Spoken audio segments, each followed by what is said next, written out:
All right, hey everybody, welcome back. It's been about a month and a half, but we are back with more Call of Cthulhu, continuing with running through Blackwater Creek. I'm back with my friends, you can see on either side of me.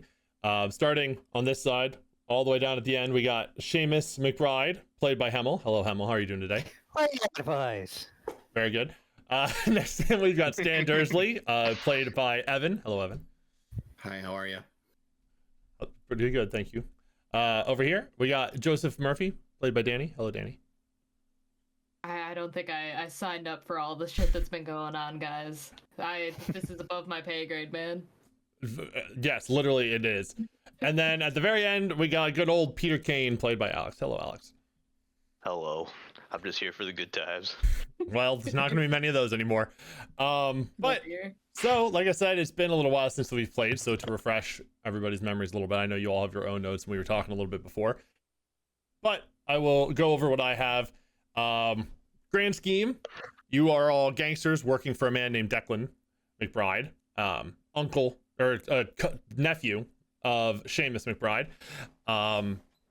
And you all have your own positions within the association of his, and we're sent on a job to investigate a farm from one of your competitors that was somehow producing a liquor that was selling like hotcakes and taking over some of the market share that Declan had within Boston, Massachusetts.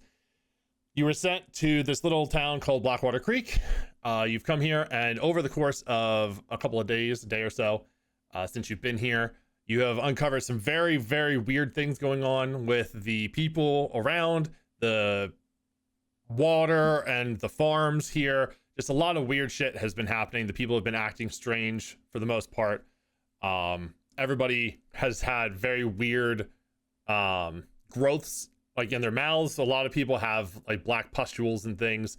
You've seen on multiple occasions little like worms or specks wriggling around in both the water and on people's person.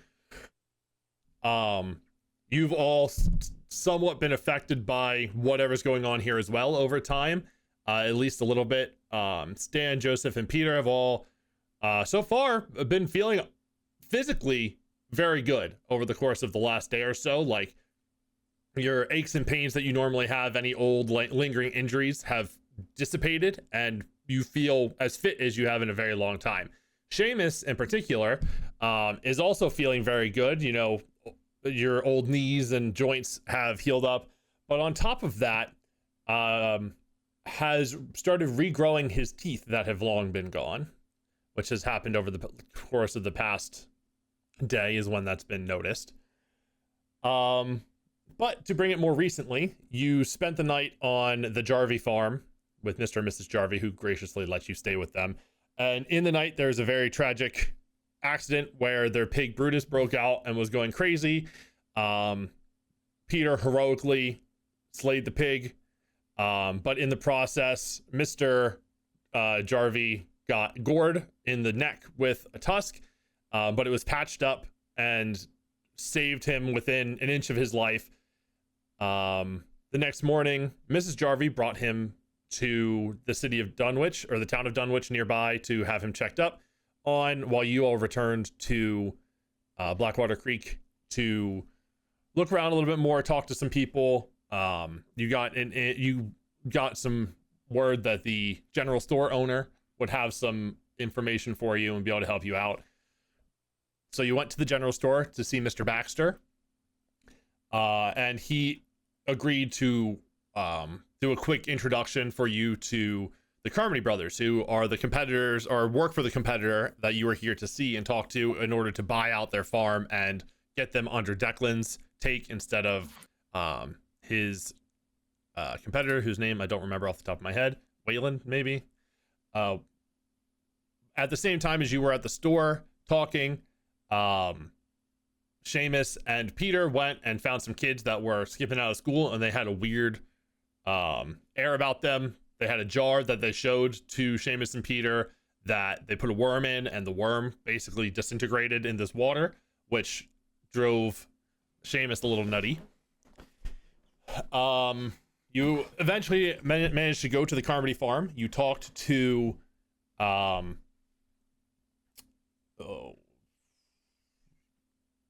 Damien Carmody, who was in charge of the brothers there. You didn't see his brother at the time, but there were some other farmhands that were working with them to prepare whiskey, set up the stills, get the corn in for processing and things like that.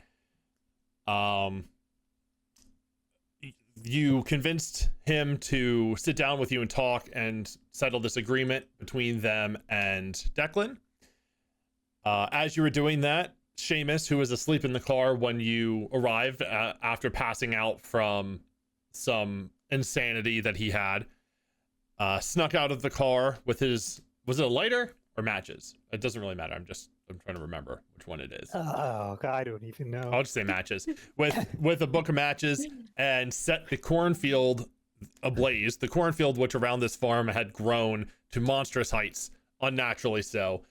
And then he snuck back to the house unseen.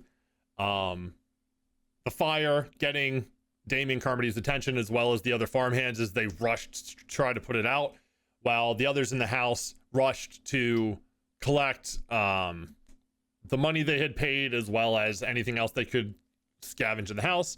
Joseph, hearing a noise in the basement, went out back and broke into the storm cellar, where he found, shockingly, an acquaintance of his, a friend of his, Professor Rhodes. Henry Rhodes. Professor Henry Rhodes was shackled to one of the support beams of the house, with a bunch of blood and gore and a prosthetic leg nearby. Joseph freed Henry and rushed him out of the house. A lot of you ran back to the car, put Henry in the trunk, and peeled out. As you were leaving, Damien Carmody turned on you and started firing at you with a shotgun. Oh, fuck, I forgot about that. Peter and Seamus quickly responded and just destroyed him with, I believe, a critical hit. Yeah, Peter popped him in the head. Yeah, you just absolutely destroyed him with your revolver. My grandpappy's pistol. Yeah, your grandpappy. And as you were frantically driving away through the cornfield, a large explosion erupted from behind you as the blazing fire caught the distillery and blew up many barrels of whiskey that had been sitting around. And as you were slightly distracted by that, a figure stepped out of the cornfield, surrounded by rats and insects and other critters. Stan, acting quickly but a little imprecisely, drove to avoid this figure, succeeding but riding into the cornfield a bit and jostling around the occupants, dealing a little bit of damage, but that's kind of the worst of what you guys got out of this. And you quickly started to leave town and drive towards the city of Dunwich, which is about 6 miles to the west. I do want to point out that after having spent none of my luck all game so far, I spent 16 of it at the end of last game to make sure I got a good photo of Peter absolutely murdering that guy. I forgot about that. I think that picture was the picture of the figure that stepped out of the cornfield. Oh, you're right. Because that was the last thing that happened, was you guys were driving away and you asked if you could snap a picture. So you got a clear picture of whatever that beast was, that had the critters around it. Yeah, I think I tried to get a photo of him shooting the guy and failed, and decided not to spend the luck that time. But then when I failed another photo check, I had spent it on that one. I believe you're correct. Now I remember. Because you had already gotten the hero shot of him slaying the pig. We got the pig shot. That's all he needs. Good. I'm gonna make a name for you, Peter. You're gonna be famous. Ego stoked. This is gonna be great. But with that, I will say you are now driving on your way towards Dunwich. After the commotion settled down from the explosion and this critter, I will say you would have to I believe you would have had to drive through Blackwater Creek. So did you just like peel through the city or the town and not do anything? Okay. Yeah, so as you peel through, I mean, there's probably not a lot of people around right now, but you got some looks as you drove past, but that's about it.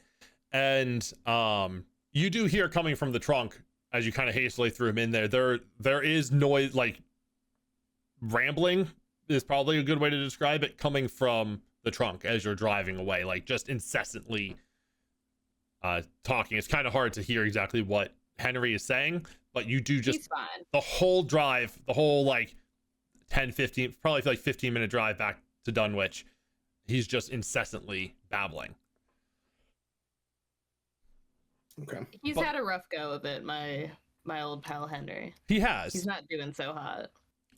But with that, you continue towards Dunwich, and that's where we will pick up. Is there any other clarifying questions you have from the last session or two?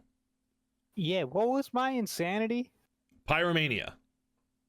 Oh, yeah, that makes a lot of sense. Yeah, I forgot how fitting that was. Me too. Yeah, that was more. I was gonna roll for it, and then I realized no, this makes more sense. So. How injured are all of us? I know I lost 2 hit points from the like car being rocky or something last time. Just trying to figure out how much medical attention we need. Looks healthy. like Stan is fine. Well, Stan, everybody I think lost 2 from the car, and I think Okay, that's the perfect. only No one time got anybody's actually lost health at this Okay. point. Because the gunshots that were fired at you missed because you were driving away, so he didn't get a good shot and stuff like that. So Sweet. So we gotta get some help for our boy Seamus and for his insanity. Yeah. Some help for Henry, and Yeah. then the rest of us can probably just walk it off. well, so yeah, for healing in this game, it's every day as long as you don't have a major injury, you regain 1 hit point per day naturally. As far as the insanity, since he has permanent insanity, that requires like professional help to get rid of. That's not something that'll just go away on its own for Seamus. From who? Will anything happen bad, or is he just gonna be a pyromaniac? So the way that the insanity works is with the underlying. So he is now, pyromania is something that he has, but it doesn't really grip him unless he is currently insane. So like, sure, Seamus may be a bit of a firebug and like sparking things and seeing fire, but he's not quote unquote compelled to be a pyromaniac unless he is insane. Like unless he loses enough sanity to go insane again. Okay. So Because his permanent insanity is probably fine. unless he goes insane at a bad time, yeah. Because so when you go insane, you suffer a bout of madness that lasts for X amount of time. And then temporary insanity and the like indefinite insanity last for a certain amount of time that they well actually let me check something, because temporary insanity is one that mostly happens, but if he is I'm just trying to figure out if we need to take him to a psychiatrist or if we could just ignore it for now.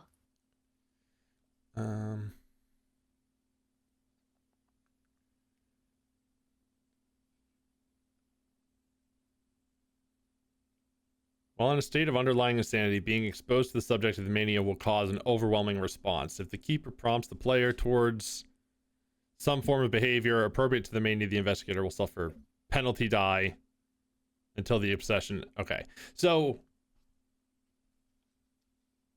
I'm just making If sure. he's around fire, he becomes a menace.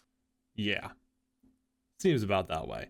On losing a fifth or more of current sanity points in one game day, the investigator becomes indefinitely insane.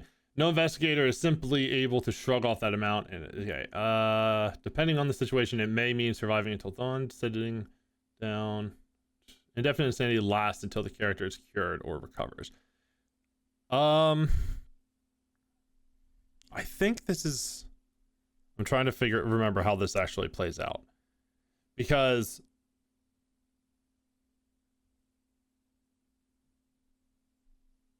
How sated would I be given I just right set now a you're fine. farm-sized explosion? Yeah, Okay. right now I'm you're more fine. worried about when we go back into the woods, as woods are very flammable. Yeah, I'm gonna But I don't want say to burn down inside the forest. Yeah, those trees there look like they'd go up like an ice stack. yeah, I'm gonna say as long as you like rest, that compulsion will dissipate for now. No one said Unless you any go fires. insane again. But yeah, so you're all headed towards Dunwich. Yeah, we gotta get Henry to a hospital. I don't know if they can fix what's wrong with him, but I don't think he can stay in our trunk. Yeah, that's a good question. So do you want to talk about where are you heading right now? Who's driving again? I am. Mm-hmm. Stan is driving the company car, which may or may not have shot off probably side view mirror and some buckshot in it.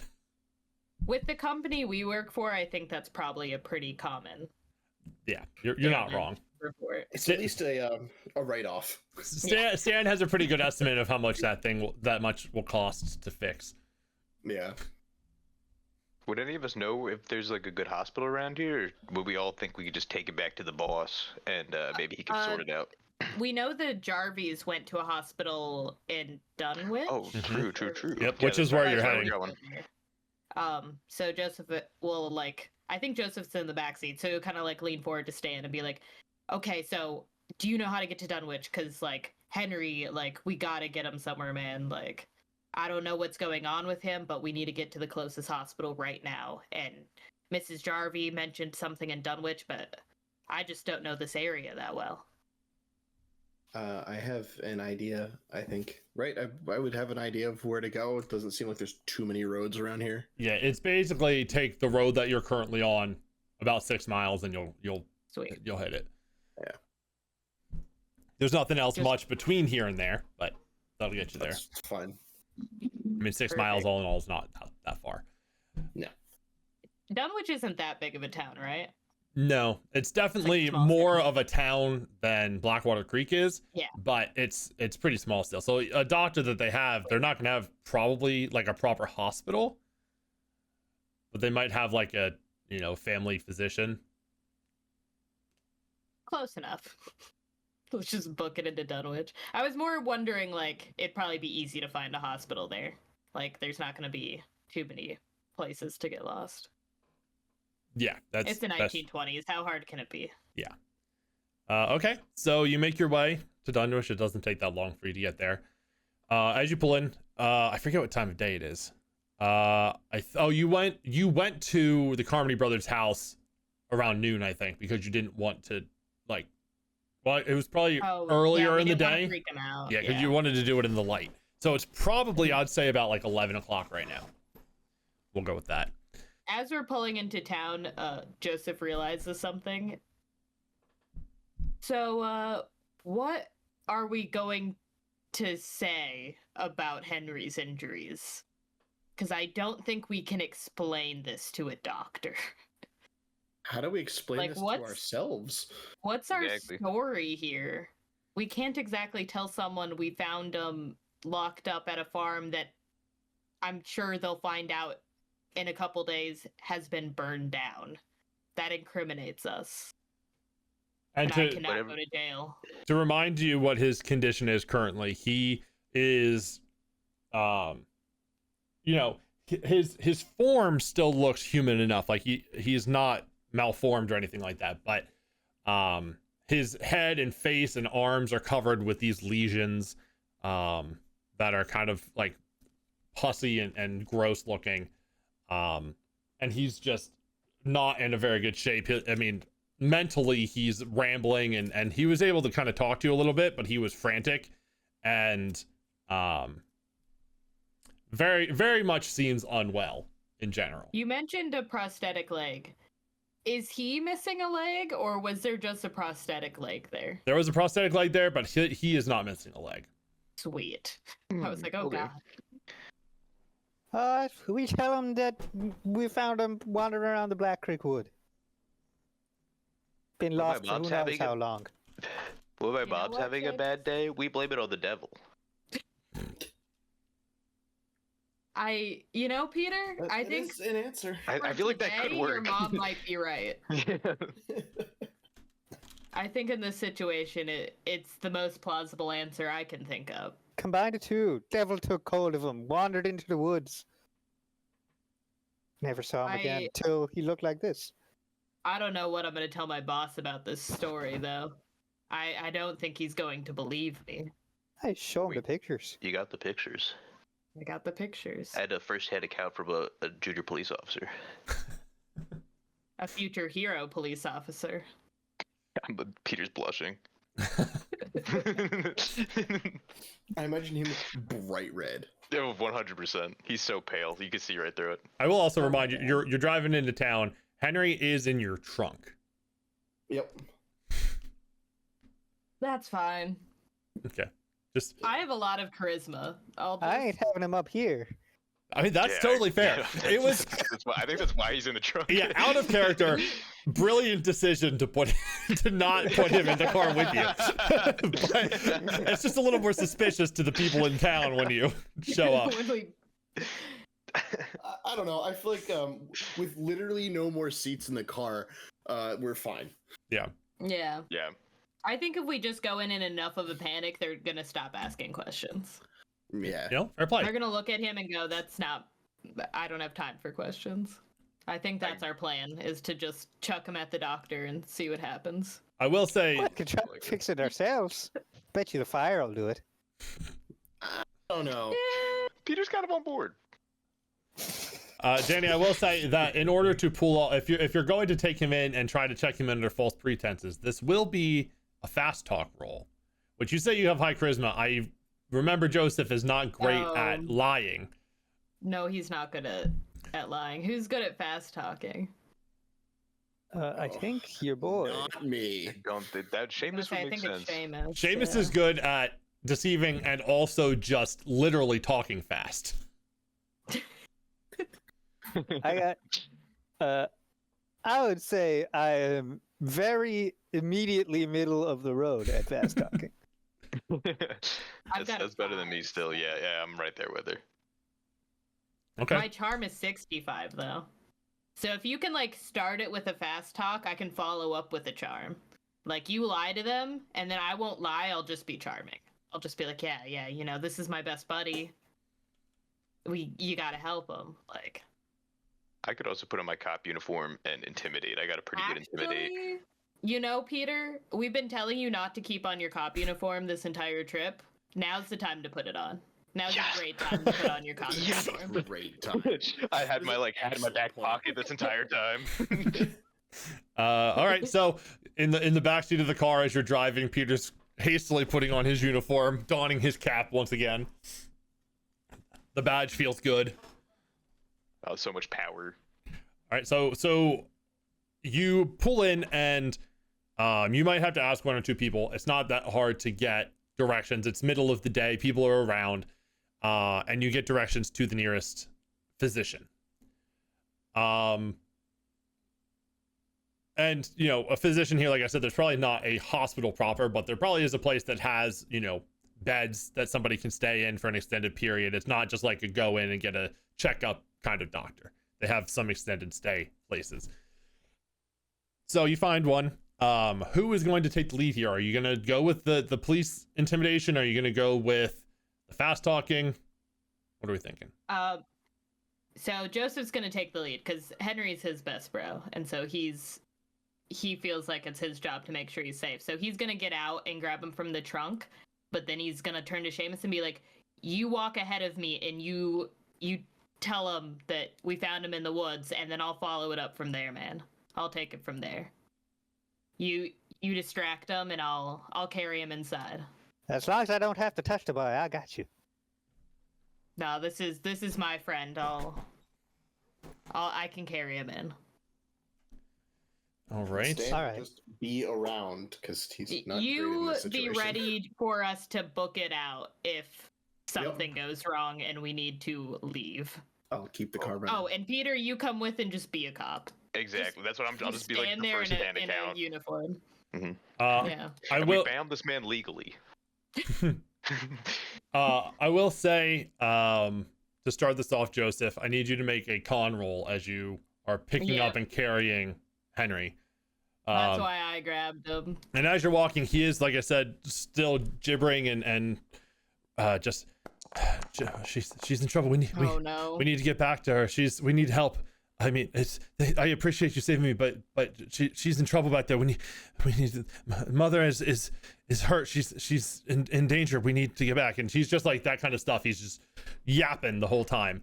And so I did fail my con check. Okay, so as that's happening, he's squirming and struggling, and you're able to carry him, but you do make contact with some of these lesions that he has on him at one point. Oh God. And that is that. I took one for the team, guys. Don't you worry. I knew the moment one of us touched him, it was gonna be a bad time. Yeah. But you carry him in. Seamus leading the way. Walk in ahead of her and find who's there. What do I see? There's a receptionist sitting at a desk. I'm excited to hear what this sounds like. What she hears as you walk into the room, the waiting room. There's maybe like a mom with a kid like nursing an injured, like a sprain or something like that in one of the chairs waiting. That kid's about to be traumatized for life. Sure is. All right. I'll like walk in hastily for an old man to give it the look of like actually something is wrong, even though I don't really care about this dude, but it's whatever. Sure, and you also have more pep in your step after the last day or so too, so that probably makes sense. Yeah. And I'll like smack my hands down on whatever I'm imagining like a window that I'm looking through that she's sitting behind. I say, I dallying these boys up from Bastion to what the fuck is this town called? Blackwater Creek. Find their friend who got lost in the wood. We found him. He in a bad way. And then Joseph is like right behind with Henry. Sure. I will say, Seamus, make your fast talk roll. I will say, make it with a bonus die because you do have him. Like he is obviously injured, so there is some truth to this at least. But all right, wow, that's 2 12s. Nice. That's a hard success. Hell yeah. Very cool. As soon as you come in, like in a hurry, she turns to you and you have her full attention and you're speaking. She's like, okay, sir, calm down. What's the issue? What happened to him? Where is he? And then Joseph walks in carrying. Right out of her. And she looks at him. She doesn't get like a super good look to see exactly what's wrong with him. She just sees Joseph walk in carrying this man. And with a hard success, she's going to like hit the intercom button and say, we need a gurney out here quickly, please. There's an injured man. We need to get back and get seen. And within a couple minutes, two people come out of the back and with a gurney to lay him on. And one of them goes to like start taking his temperature and like fussing with him and settling him in once you set him down, and gets a good look at him and just sort of like steps back in just horror. I've never seen anything like this. What you said what happened? And the receptionist is like, he says that they found him down in the woods in Blackwater Creek. And the man will look at you, Seamus. What did you say happened to him? The woods.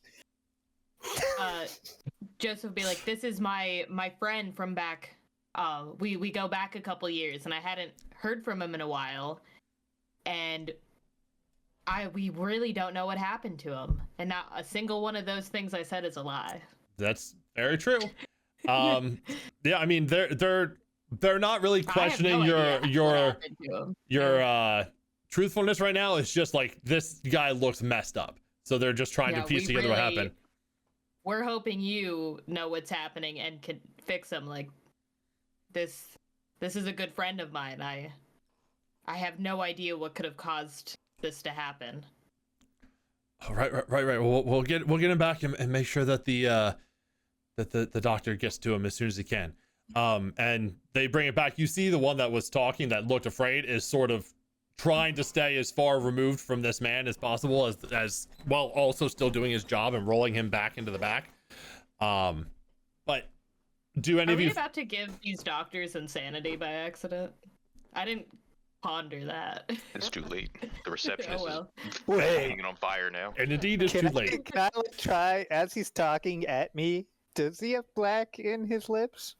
You can make a spot hidden roll if you want. Yeah, we should make sure actually these people aren't also infected. Can I be I doing think that we're while all they're becoming talking? paranoid. Never mind, don't need it. Seamus, you're looking at this guy. He's talking and talking fast at you, but as you're looking at him, you don't see any blemishes or anything unusual. Perfect. They have been drinking the booze. Do any of you try to follow back, or are you all going to stay in the waiting room? I don't want to, but I feel like Joseph would follow Henry back. Okay, make a charm roll then as you're trying to use the caring friend To excuse. he's just gonna like keep walking with them until they stop him, basically. Sure. Like he's not gonna fight them, but he's gonna like keep trying to follow back. Okay. I'm not gonna use him for that. All right. As That's a fine time to fail. they start to go back through the door, the other person, not the one that was talking to you at first, is like, we got to get him back and get him settled in. We can't have visitors right now. Once he's in and the doctor does his preliminary checkup, you can come in and speak with him. But for now, we need to keep him separated. We don't know what this is. We don't know if you've already been exposed to it, but we don't know if it's going to spread more.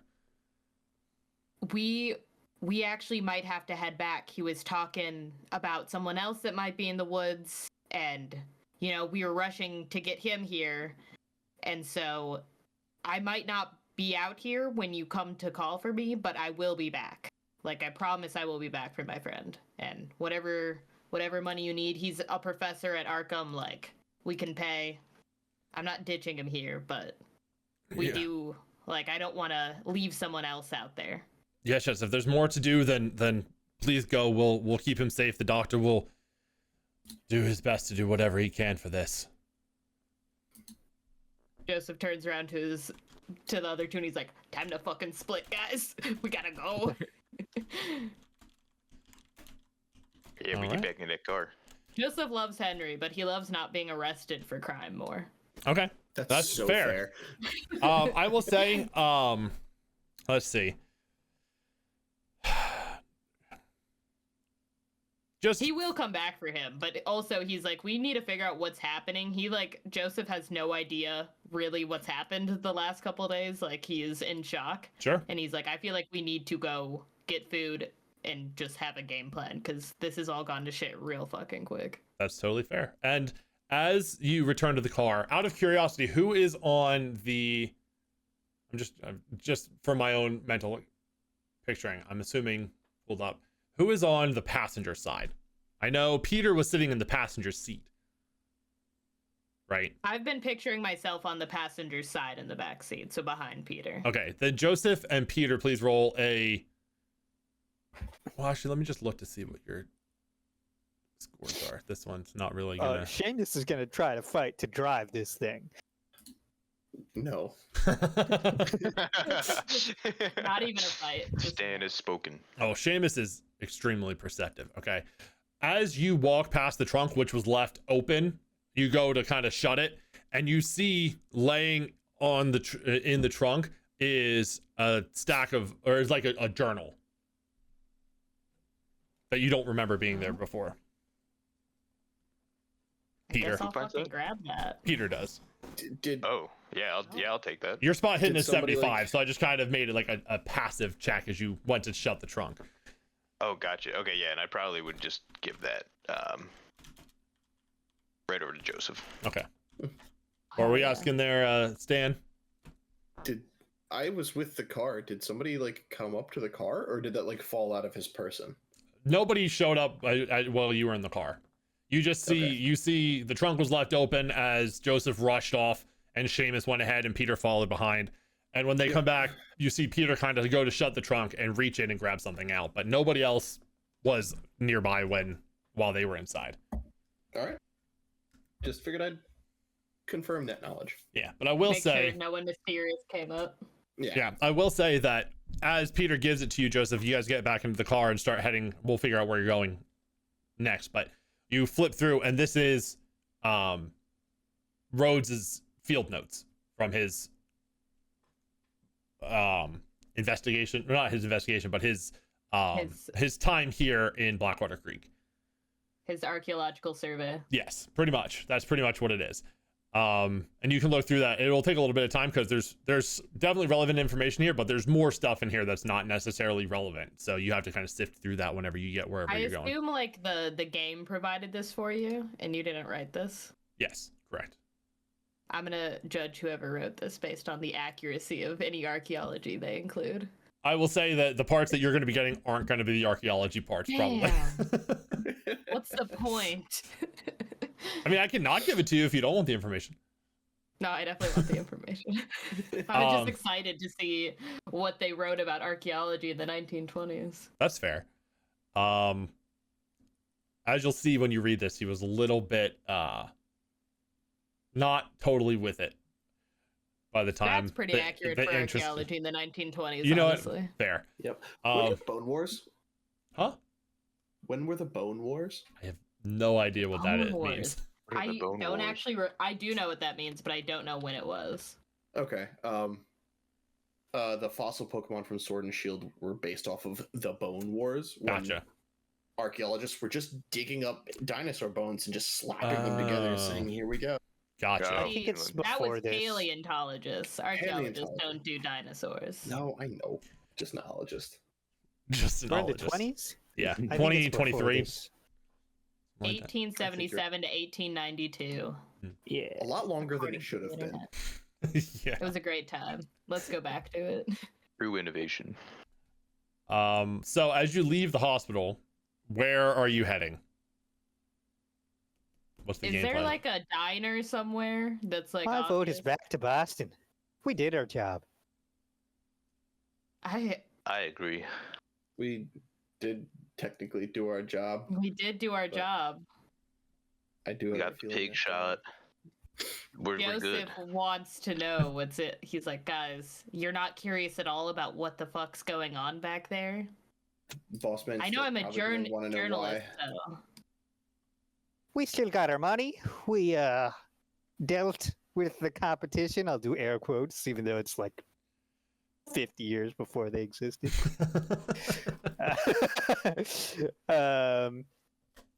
We did our job. We got rid of the competition. I got teeth. I feel like this was a good day. Got teeth. And what will the consequences of getting those teeth be, Seamus? We have no idea what the hell has happened to us the last 48 hours. We'll burn that bridge when we come to it. I feel like we have to get to the bottom of what the hell's been happening.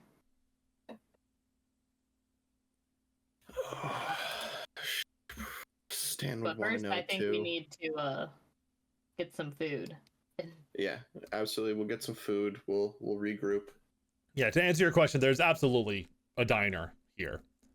Yeah. It's a smallish town in the 20s. You got a You diner said to it go was like to. 11 a.m., right? Yeah, it's probably like 11:30, 11:45 by the time you get everything settled with Perfect. Rhodes at the doctor. But yeah, it's lunchtime. Basically, that's late enough to have a drink. Absolutely. Joseph definitely needs one. Did you drop that journal somewhere? Not Or, yet. like- I will once Okay. I will once you get to a place where you have time to actually sit down and read it. to read it. Yeah, you're right. But you can find a place to sit down and eat if you want to take a breather for sure. As you do I that, suppose Peter handed me the journal, so I'll bring that up too. I guess this must have fallen out from Henry's pocket. Maybe this will give us some answers, and then we won't have to go back. Yeah. It's a good place to start. What is our boss's name? My God, where is he? Declan McBride. Declan. Cool. Thank you. Mhm. God, I I wish had there were s- cell phones. Give them a I had little so ring. many other names. I mean, there are Tell landlines. 'em we need twice There's the amount of money. are there payphones? I mean, there's probably payphones, right? Are there payphones? I don't know.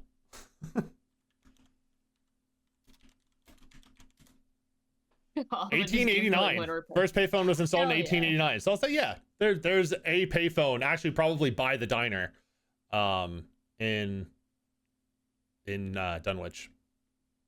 Okay. Yeah. I So we can, could call Declan if we want. I'll give Declan a call. I think Joseph's gonna want more money for this job. All right. Not being paid enough. So, I will go over the phone call with Declan, but also I'll share this journal with you. I also want to just kind of go over more because this has like bullet points of the stuff you have. I want to sort of explain it a little bit more before I share the actual thing with you. But the three of you sit down while Stan goes to make a call to Declan. While you're waiting for your food, you can go over this journal. You kind of the beginning, 2/3 of this is just normal notes from the beginning, but as you flip through, it does get a little more frantic, a little more like the handwriting changes a bit. You do see mentions of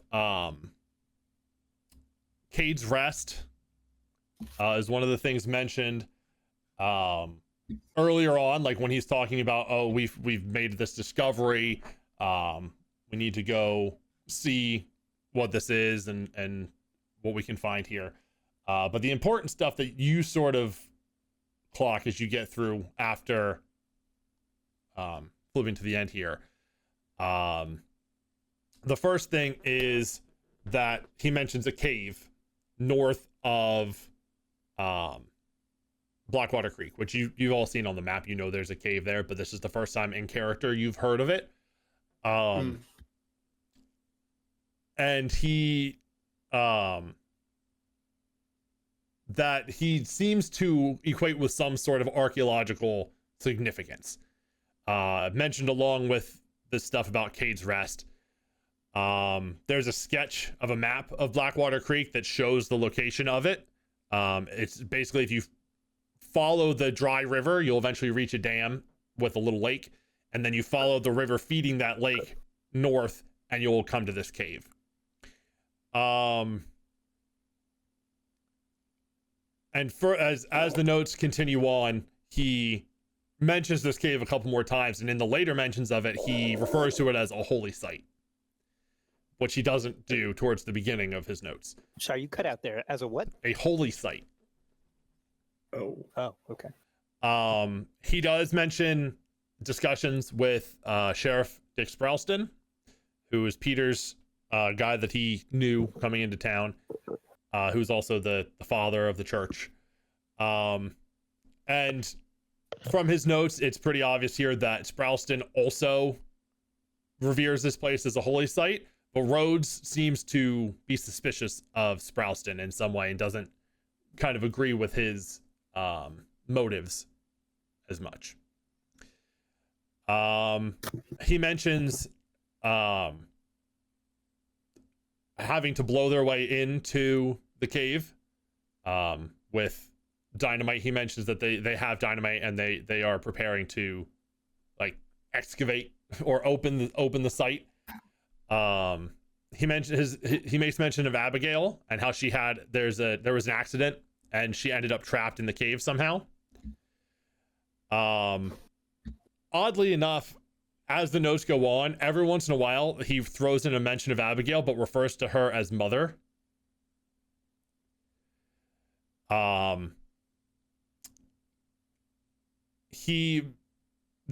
There's some sort of reference to her later on saying that the creek was given new life from Abigail.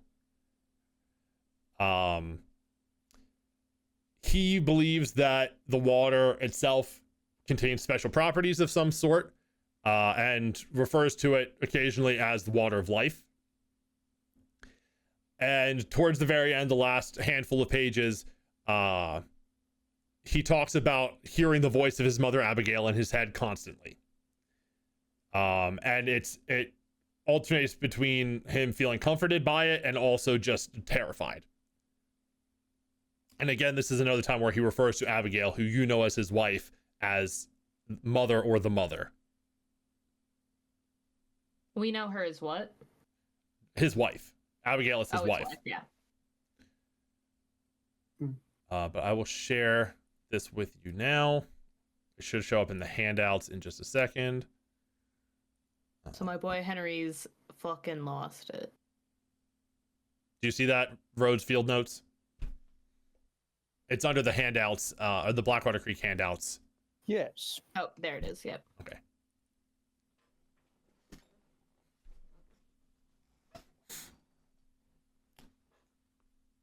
But as you're going over that and reading through that, Stan, you go out to the payphone, insert some coins. It's probably like a nickel. And dial up old Declan. He answers, hello, this is Declan McBride. Hi, Declan. This is Stan Dursley. Oh, Stan, it's great to hear your dulcet tones, my friend. What's how's that that job going down there in that little podunk town? It's going. Because It's gone, my friend. it's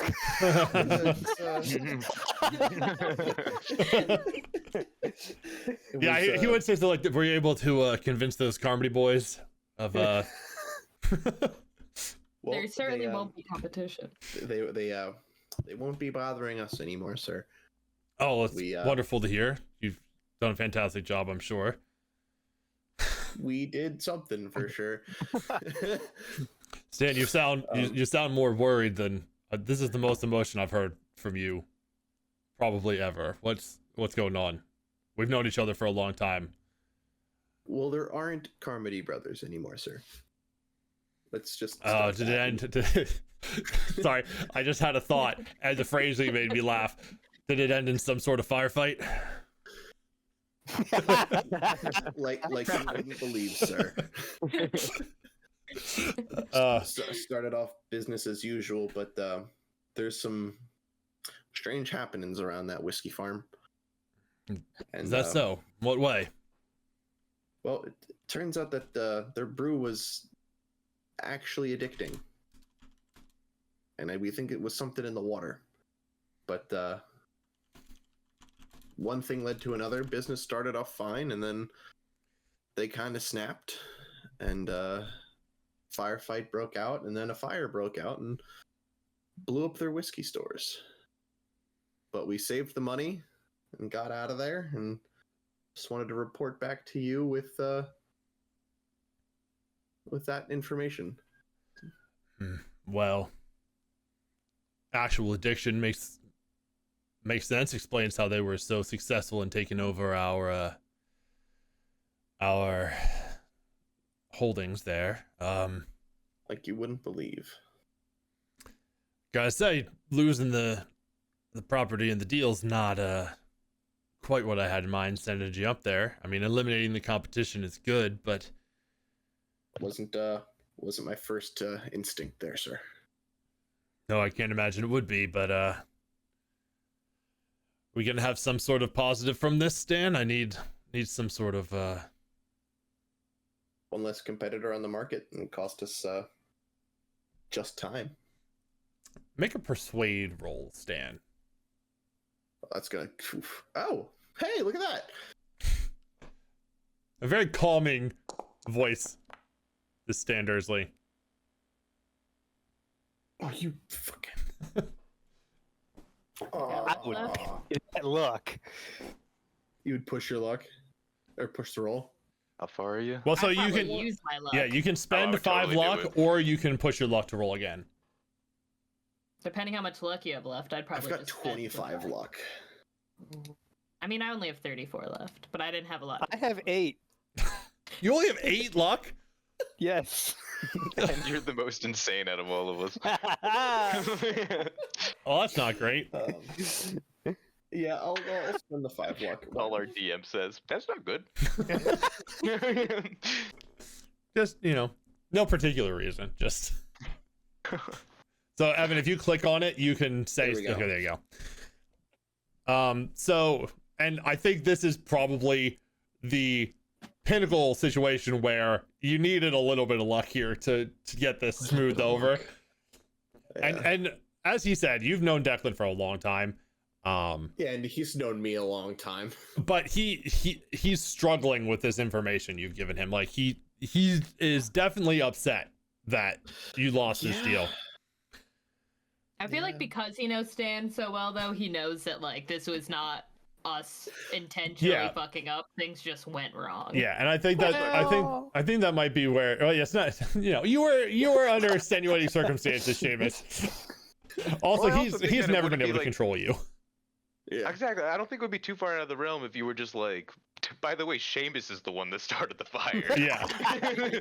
Seamus did, in fact, light the wheat field on fire. I feel like that would have been a good way to push your luck. Like if you wanted another role, would be to blame it on somebody else. So fair. Yeah, that's cool. But with this, he lets out a sigh and it's just, you think it was the best choice? It was the only choice. Yeah. Well, it certainly wasn't my first one, but it did solve a problem for us, sir. Doesn't gain us their market, but they can't steal ours anymore. All right, well, maybe a little bit before I send some of y'all on a job like this. Maybe I'll think better of it next time. But for the time being, you kept the money? Kept the money, sir. All right, well, that's not a total loss then. All right, so what are you and the crew? You heading back? Probably. There's some strangeness around all this, but I'm not quite sure what the plan is. If we do end up not heading straight back, we'll let you know, sir. Well, thanks for the update. I mean, as long as the situation is dealt with, have a day off. You and the rest take a day if you need it. Plus, obviously it takes time to get back, but if things are really as bad as it sounds from your emotional voice, sounds like you need a little bit of time. So take a day and then get back to us. All right, will do, sir. Thank you. And he hangs up. We're not dying today, boys. Not today. Not for that reason, at least. Yeah, you know what? Not because Declan hates us. There are many other reasons we could die today. Yes. It won't be at Declan's hands. Nope. All right. But Stan, you probably walk back in from that conversation as Joseph has finished skimming through this journal. You are shortly set up with some sandwiches or bacon and eggs, whatever you want from this diner that you stopped at. Joseph, I'm assuming you share some of the knowledge that you garnered from this with the crew. I don't know if you were reading it out or if you were reading it to yourself, but I'll have read it out, and then when Stan gets back in, I'll give him the Cliff's Notes version. And then kind of once we're all caught up, Joseph is gonna bring up an interesting point that he's noticed in it. He's gonna turn to Peter and be like, so Henry mentions Sheriff Sprouston in this. Father And Sprouston. I've always known Henry to be a good judge of character, and he seems to be not exactly trusting of your buddy Sprouston. So I mean, ever since I've known him, he's been a great guy. He got me in the force, and look how good I turned out. you are a crooked cop. Yeah, but like, do you still have that picture of me and the pig? You know what?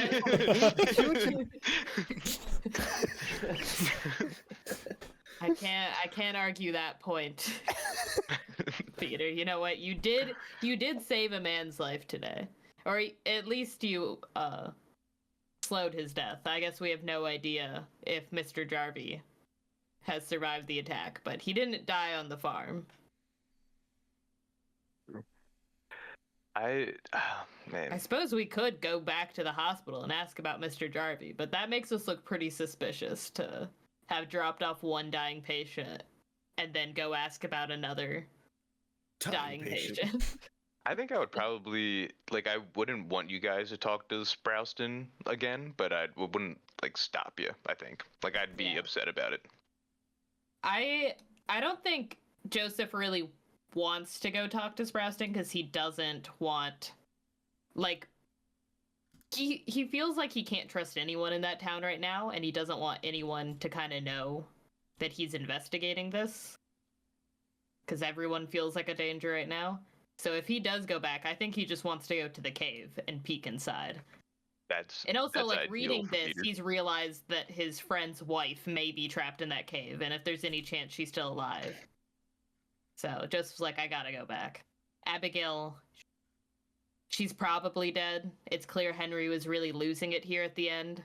And from some of these writings, I think poor Abigail may not have made it, but if there's even a chance she's still alive and trapped in that cave, Henry would not forgive me if I didn't go back and save her.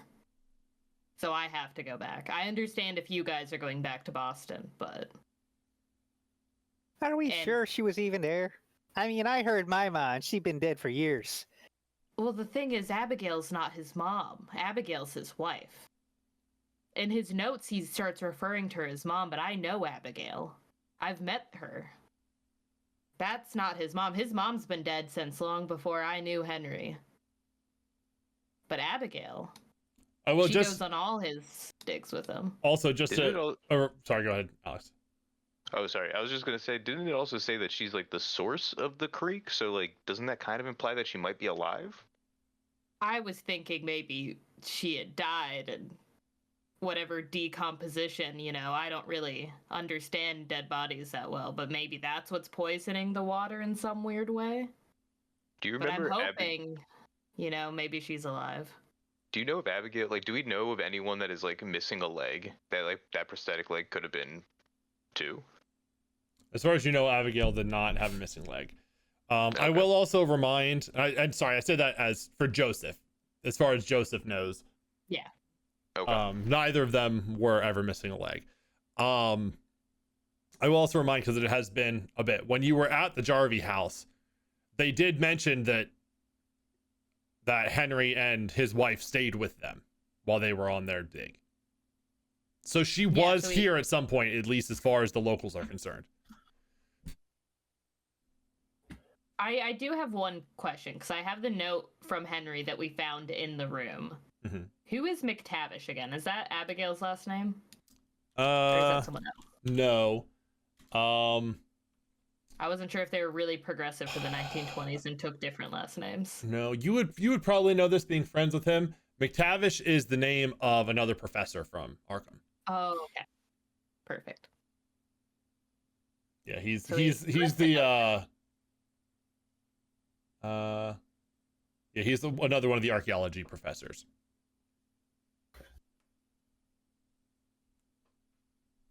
All right, you kind of made me look like a hero, so I'll probably go to the cave with you. Okay, Yeah, well, before we choose to go back to this cave, because I need a ride back home, but can we talk about the animals, the human, man we almost hit with a car?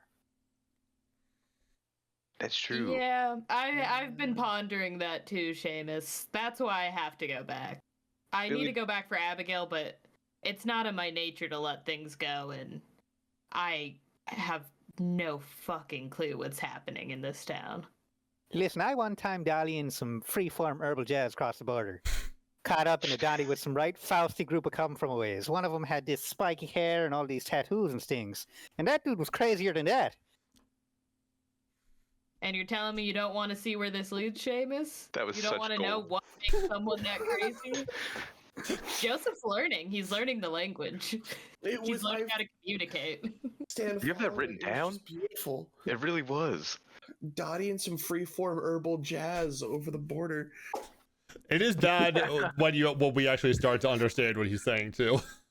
Yeah, it only took 4 sessions, but I understand the language now. Glorious. I'm in disbelief. I That am was fucking very awesome. impressed at the fact that you Yeah. always know some weird phrase to say. Do you think because you have teeth now, you sound different? Oh, Or, maybe. like, maybe we like understand you a little better now. Yeah, maybe there's little less fur. Yeah, you're not gumming your words. Let's her. Oh, Billy, did you? I can't remember if I made this up in my mind or you told me this Right back. before. But is the guy that had all the animals following him and stuff that we almost ran over? Was that the other Carmody brother? I think I might have said that at one point, but in character, you don't know. Gotcha. I think I may have said that out of character. Okay. Yeah, you all would not know- know that. Seamus, it does say here in the notes that the cave, it may have like what did it say? I forgot. Find a The spirit. water of life. So, you like those shiny new teeth you have. If you want to, maybe you can get younger from drinking right from the source. Shave 20 years off. Well, now you're I'm not going speaking to my ask language. any of you guys to come with me, but we do have the problem of one vehicle. So it is easier if you guys come with me and I don't need to steal a car. Out of character, if we did just all be like, we're dropping her off, and we all just went to Boston, is this campaign done? Or do we wait for Joseph to go through the whole cave? Well, I mean, The world may never know. Joseph would Out keep of going. character, if you guys all said you weren't going, I would come up with the reason to not go. I would have split the party solo. I mean, if you wanted to keep going and the rest of them left, yeah, for the 3 of you, it would be over. Joseph would keep going, and well, it would be over for you guys until you read the horror story in the news of what happened to this man from Boston that that was found in Blackwater Creek. Yeah, and the spreading circle of Cthulhu's forming around this place. Yeah, basically, yes. Did you read my notes, Hemal?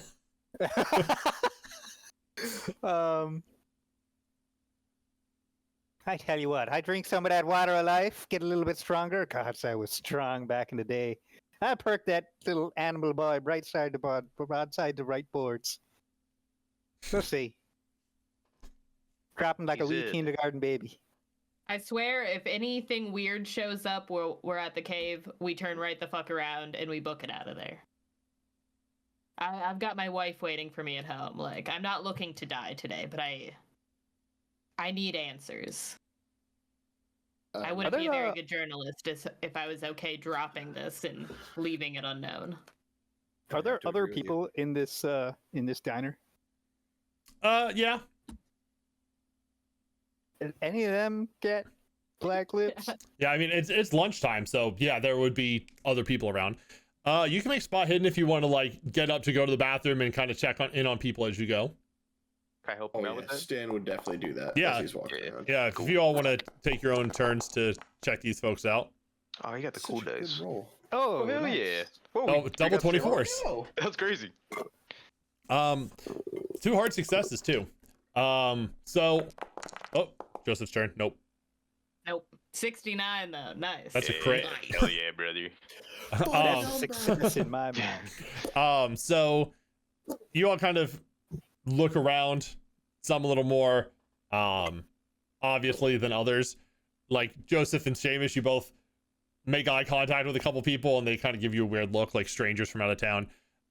Peter and Stan, you're a little more sly with it, and you, like, when your waitress comes to refill your coffee, you kind of get up to go to the bathroom and walk past a table and take a look. You don't notice anything strange. No black pustules, no strange skin lesions or anything like that. Everybody here seems pretty healthy.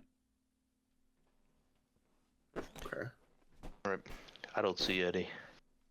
I will say though, Well, it ain't spread this far yet. next time you guys like stand up, to stretch your legs or go to the bathroom or something, you were all feeling a little bit more, limber and not as achy and stuff like that. Joseph, your knee, which had been injured for a long time, like it felt like the pain was a little bit less. It didn't go away completely, like the aches and pains in your joints, but you stand up and you notice that it's bending like it hasn't been able to bend in a long time, and feels no pain coming from it when you put weight on it. Feels pretty good. I feel like Joseph pauses for a second, like when he first bends his knee, and just kind of stands there like shocked. Because he's had this injury for like probably like a decade now. He doesn't remember what it's like to not have a injured knee. And he just he looks back at Seamus and he's like, "Hey, Seamus, buddy, how are you feeling right now?" If he clocks the putting pressure on the knee, he says, "Aye, mine feel right and spry too, young boy." God, maybe that water is the fountain of youth. What the hell I'll is try going and give on her in a this toothy weird smile town? with his little nub teeth right now. I forgot their nubs. They sure are. I did too. They are. They're like little Have baby they teeth. grown in anymore? Yeah, I will say that over the course of the day, they have noticeably gotten more full, but they're still not fully grown in. It'll probably be another day or so until they fully grow back. Seamus, your teeth are actually starting to look like teeth now. So something I can't quite comprehend is happening here. We may have made a scientific discovery, boys. It is funny that this has happened to the two people that actually had like existing injuries.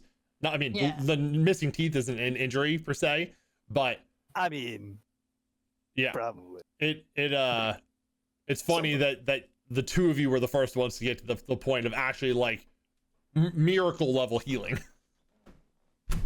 I feel like the two people with either old age injuries or injuries from just having a wild youth are the people more likely to drink mysterious booze in general. That's also fair. Like, the kind of person to have a bad knee because they fucked it up chasing down a lead is also the type of person to have a drink. That makes nothing but sense also.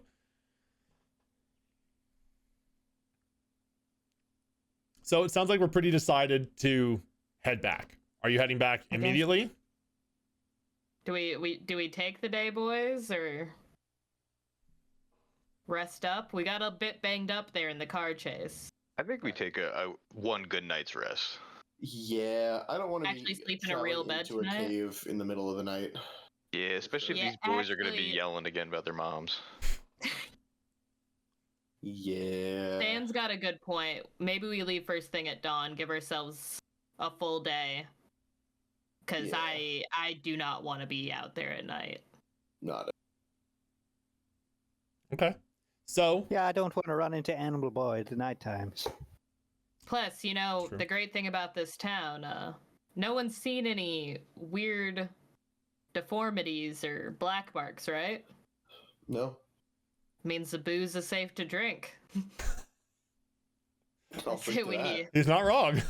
I'd say we order a safe drink that will not cause worms to and grow out of your mouth. It is still And- prohibition.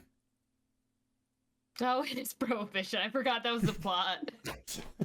I do Seamus, still Seamus has to two have of some. my Yeah, sneaky exactly. Yeah. This whole time I'm like, yeah, dude, Stan could probably use a drink too. Like, let's go to the bar. Yeah, ordering a drinks is not really the way to go. It's been so long since we started this campaign, I forgot the entire premise of why we're here. And surely there are people in this town. There's probably not like a We are sitting with a cop. yeah, right. There's probably not like a speakeasy per se. It's probably just like, old Greg brewing some stuff in his shed. You got to go to him to get it. But you guys don't have those kind of connections here to know who to go to. Drinking whiskey from a shoe. If And you I really bet you want to, anybody who's drinking anything in this town is probably drinking the Carmody Brothers stuff. possible. Yeah. Yeah, you haven't seen anybody that is affected, but that doesn't mean nobody is. Well, Seamus, how much you got left of your stash? I think I got 2 bottles of my sneaky hooch. think that's enough to help us forget the weird shit we just saw. Well, It'll get at me least through take the edge something. off, yeah. It'll help.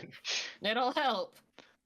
All right. So I will say then that if you're taking the night, you can Yeah, find. we gotta go find a room. Yeah, I mean it'll be easy enough to find a place to stay for the night. It may not be the most comfortable lodging, but you can find something. As far Should we as sleep two to a room, like get 2 beds per room, or are we getting our own rooms? Does anyone want to be sleeping alone tonight? I don't know how traumatized y'all are. I'm mostly asking because I'm worried. I'll probably want to. Peter's a young boy. Prayer only takes him so far. I'm more curious who's sharing with Seamus, which is why I'm asking. I feel like Joseph would be willing to share with Seamus. He wants that booze. nose goes. I'll be sleeping pole to pole or hole to hole. Yeah, I We're definitely getting a feel room safer with to 2 stand. queen beds. He's like, I'll sleep in the same Or room we with you, have but we're not sharing different a bed. This isn't a 1-bed trope fan fiction. All There's right, 2 so beds at the end. you spend the night drinking your sorrows away for now, as much as you can in this place. For the rest, you all recover 1 hit point. And since you're in a safe place, you're not staying, near or in Blackwater Creek. You have your own rooms. It's pretty calm here. Your daily sanity resets. Thank Oh. Oh, God. I don't know what it was initially. Well, so at the bottom, Oh, but it goes down. it says daily, and then it has the little loopy arrow. Click the loopy arrow. It should reset it to what it should be. So it took down though my total amount. Yes, because it's 1/5 of your current sanity. Understood. Oh, so because our current sanity is now lower. Yeah, exactly. Oh, it doesn't reset my current Sure doesn't. That does not go up easily. I'm fucked, boys. How would you No. would you like to tell the group what your new daily limit is? 8. So if Seamus That's not loses too 8 bad. sanity, That's not too bad. if he loses 8 sanity, he goes insane again. That's not Mine's the only 12, worst. so I think Yeah, mine's a 10. Hey, last time I went insane, I solved our problems. So, It's hard to light a fire in a cave though, So I'd be interested to see how he does it. probably say. I will anything can be lit on fire if you know how to set it right. I will also He's say, gonna light our clothes on fire. Sure, so Seamus crazy knows. shit. as a result of the rest as well, this is going to take the form of an improvement check. You all will regain some luck, or have the possibility of regaining some luck. So what you're going to all do is roll a luck check, and if you fail the luck check, you get a d10 of luck back. I'm going to laugh yeah. when you succeed with very low luck. Oh no, I put that backwards. That's when I click. Okay. I'm not seeing any. Oh, there they are. Okay. You really. Hey, there you go, Stan. The Now's first time to do failure it, for Stan. Seamus, Stan. that's perfect. A critical fail on the time you want to fail. Yeah, Peter, you have the most, Yeah. so that makes sense. So Peter doesn't get any back. Everybody else, you get back a d10 of sanity. D10. Oh. I was really hoping Seamus failed because that would have been very funny. Or It would've been succeeded, sorry. hysterical. If you succeeded. Oh shit. Okay. Hell yeah. Big bucks, no whammies. One? Okay. Yeah, Big I bucks, bet no you're right. whammies. I now have more sanity than when I Hey. started the game. That's 6-7. crazy. Oh wait, Because this I is started I with think it's luck. 69. Wait, how? But you spent luck to succeed. Oh, you only spent like 5, right? Oh, that was the luck. I did my sanity instead of my luck. Oops. That's Oh, why. yeah. You're not getting sanity back right I now. switched the wrong thing. I was You- really confused. I'm like, how does that work? You do get some. 40 You luck. do get potentially some sanity back should you A, survive, and B, resolve problems. So If you leave a bunch of I mean, cosmic we've horrors out in the resolved world, problem. if you leave a bunch of cosmic horrors that you know about out in the world, that can lead to some sanity issues in the end. Oh, so if we had just gone home to Boston, we would have never recovered. Because we'd always know what was lurking out in the wilderness. Essentially. Seamus still has underlying insanity, but you are not currently going insane. I think so. I have So yeah. some underlying insanity click too. Every time I light a cigarette, though.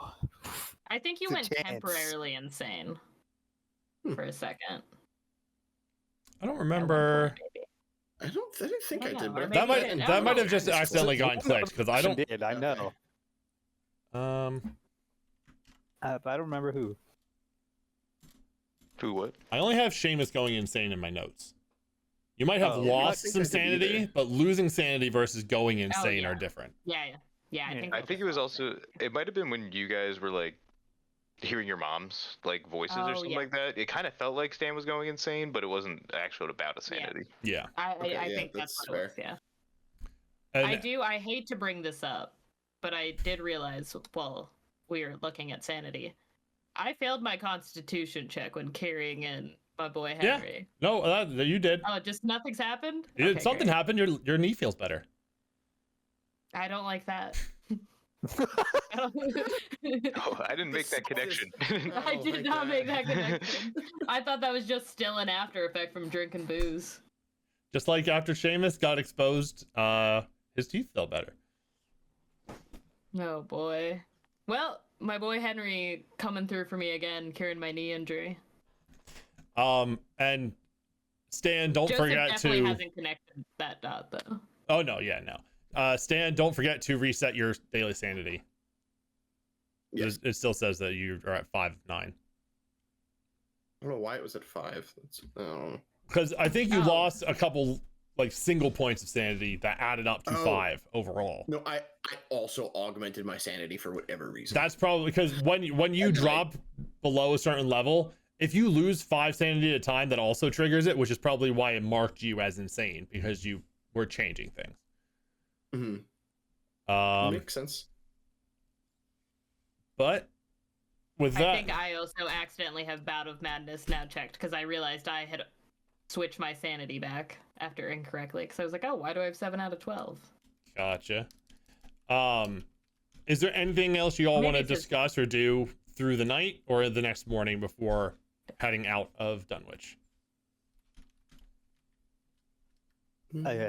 How are we gonna get to this cave? Wonderful back to question, the- I think Seamus. there's a road. We could try going through the Jarvie farm and hop the fence. I don't know how good walking through the woods is when there's Animal Boy. Yeah, Oh, that doesn't yeah. sound like a great You time. do also see on the map that Henry sketched, there is right here this path, and you will see it's not marked on here because I cleared it off, but this is where their camp was. Oh, Right here. Like we can his- take the road they took. yeah, let's do it. It leads to the northern end of the woods, and then you'll have to walk the rest of the way. And that is branching off of the road coming back from Dunwich as well. Okay, we can. We'll give it a check. We'll give it a peek. How's this Like it. car handle off-roading? I could It's done take it it off before. road. Seamus is not taking it off-road. Y'all are joking, but my driving is good. I'm sure it is. You know what? I was a Enough smuggler. Joseph, he might agree. Yeah. Stan, especially, you've definitely heard stories about this man and his off-roading in his Model T. Yeah. No, I fully believe it. If he's driving, he can't light things on fire. I will Challenge say accepted. I will say that if we get into some trouble at this cave, having a getaway vehicle and not having to run back to the car might be Yeah. nice. Absolutely agree with you there. All right, let's do it. We off-roading? We're gonna give it a I think shot. so. Okay, and What's your driving stat at, Stan? not high. 20. Oh fuck! Why was I not driving this whole Let's time? give this to Seamus, yeah. Because Stan wouldn't let you. Triple your driving score. Which is totally fair, too. I feel like we go to leave and Seamus just gets in the driver's seat. Like, Yeah, because he's definitely been trying this whole time. He's just not very spry, so he hasn't won. well, he's more spry now. Yeah. That's true. Mhm. Got Yeah. the edge he needed. Yeah. No. I'll give you. The I've also driver's been seat. drunk like 90% of the That time, is so true. But waking up Better first thing drive in the when you're morning, drunk. when you've probably finished off the rest of your sneaky drinks. Yeah, there's probably no booze left. yeah, that's true. I did get So drunk he's like right when I sober? woke up last time too, so I can't this time. He's sober. There's no booze. We've hidden the matches. Yes, Stan, feel like the it's the list best of time. reasons why Seamus shouldn't drive has been dwindling. He gives you a nice pearly white smile Yep. I'll give him the keys. for the first time in who knows how long. He flashes his teeth, his shiny teeth. Shiny Are teeth. they I feel like like at this veneers? point Are they we've like really perfect? just like all been worn down by the adventure that it's like fuck it. What could go worse at this point? His charm has finally started to take over. Yep. He's so It wins. handsome now. It's gonna win this time. Okay, so Seamus, you start driving. I'm gonna fail the first like 3 checks now that I've Just I'm a bit stressed about that. just normal driving does not require a check. It's only like you said, Okay. getaway or when he had to swerve to avoid the creature in the road. So for now, you're fine. It's nice to be behind the wheel of a pretty good shaped car. You're driving along, and you find this like dirt path that is marked on Henry's map. And make your way. It turns off into the woods where he indicated like their camp was. Are you just continuing on towards the cave? Is that the plan? yes. Okay. Yeah, I guess until I find the campsite and then I'll find a route from there. Sure. Yep. Okay. And that's when you turn off. So that would be about here. You don't see the campsite, but you see this road curve into the woods to the south. Yeah, I don't want to do that. So you'll break off, and once you hit the river, you can follow the river directly to the place. The cave, yeah. So you drive, and you eventually see the river, and you turn. As you get closer to the river, you notice that the vegetation gets thicker, and more lively, in a sense. And as you turn north to follow it, after 10 minutes or so, because it's a little slower driving here, but eventually, and looking off in the windshield in front of you, the grass gets to be 6 feet tall. It's grown at some sort of rate equivalent to the corn that was at the Carmody farm. No.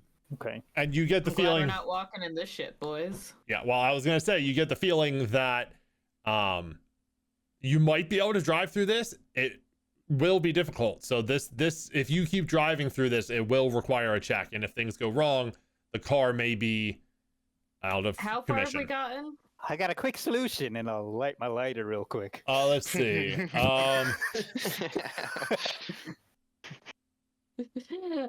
Who's sitting passenger? That's me. You know, I will say that Fucking lighter. the you do see above over the top of the grass a cliffside a few hundred yards ahead of you. So you're not presumably far from the cave at this point. You're probably like here-ish. Okay. Getting the car right up to the cave is going to be difficult. You could leave it I'd here say and be we- like, 600 feet away, maybe like 900 feet, depending on where exactly this cave is. But it would just be take a little bit of time to get back to the car if you had to leave in a hurry. Hey, Seamus, can you turn this car around so that when we need to leave, it's pointed in the right direction? I'd say parked it we- here, Rick Handy. We walk it from here. I'll swing it around, Okay.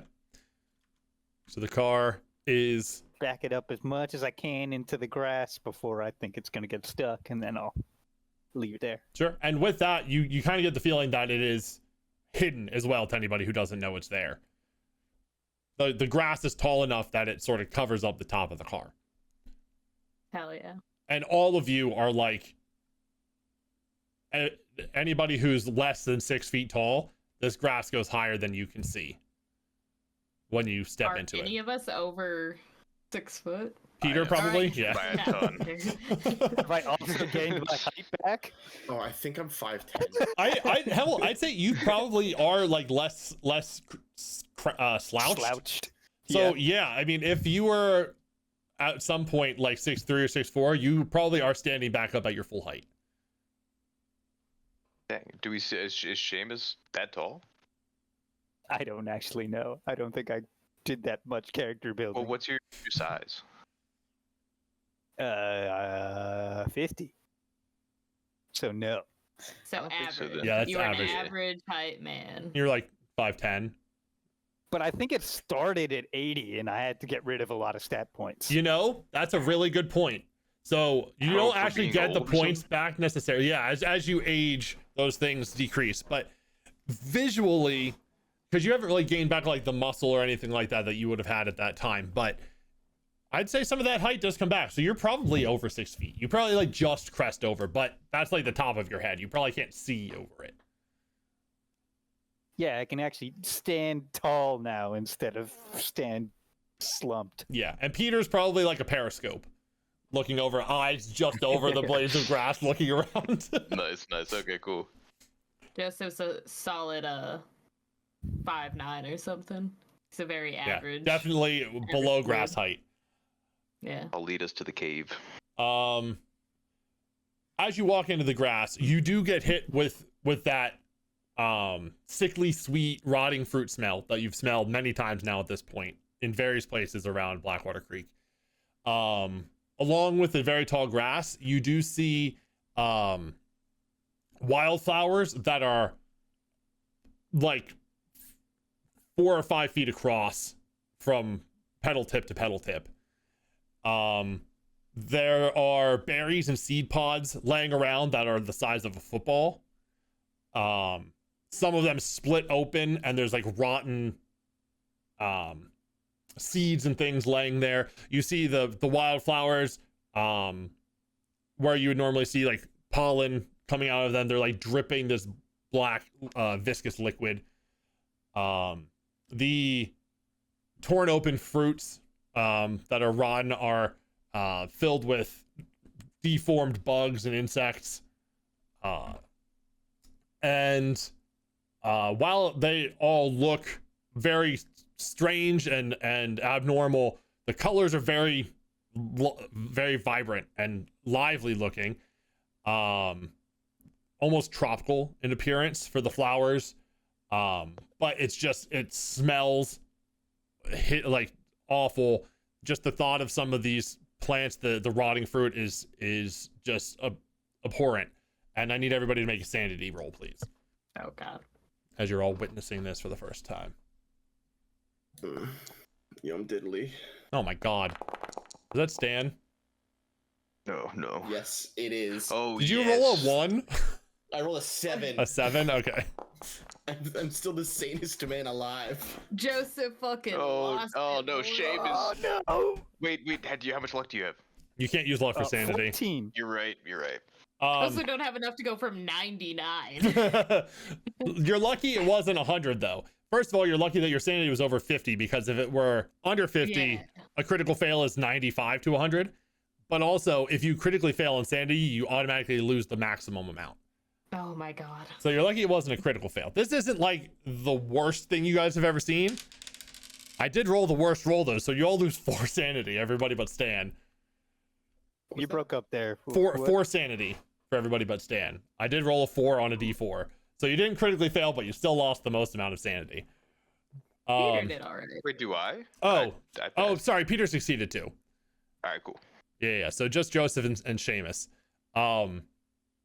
as you know, Seamus, you were already a little shaky from yesterday. Joseph, you're feeling great, but the kind of weight of this whole situation with Henry and now hearing about Probably worried Abigail. about Abigail, yeah. It's all starting to weigh down on you, and just the smell is overwhelming. The sights of everything, the grass that is blocking your field of vision is just sensory overload of a kind that you've never experienced before. Bruh, fruit just lost half my daily sanity. I don't. Yeah, Now, yeah, I get in like did. Seamus. Seamus, you're gonna succeed when it really counts, though. I can tell. I don't think so, but I appreciate the vote of confidence. Or You're he's gonna welcome. go insane and somehow save the day by going Save the insane day again. Yes, that's how it's gonna work, if anything. But as you push through, continue north, following the river. I will say, give me spot hidden rolls too, as you kind of get close enough to the river to follow it. Which of us have weapons again? Damn. Does Seamus have a gun? I've got the 22 out right now. It's Oh, there. God. You brought it with. I got a bolt action rifle. We do Madam, research. oh my- Oh, now I oh my really- God. All right, Joseph. So this is. I'm so stressed. I'm like, my head's on a swivel. Yeah, My eyes are wide open. All of you actually succeeded on that, which is crazy.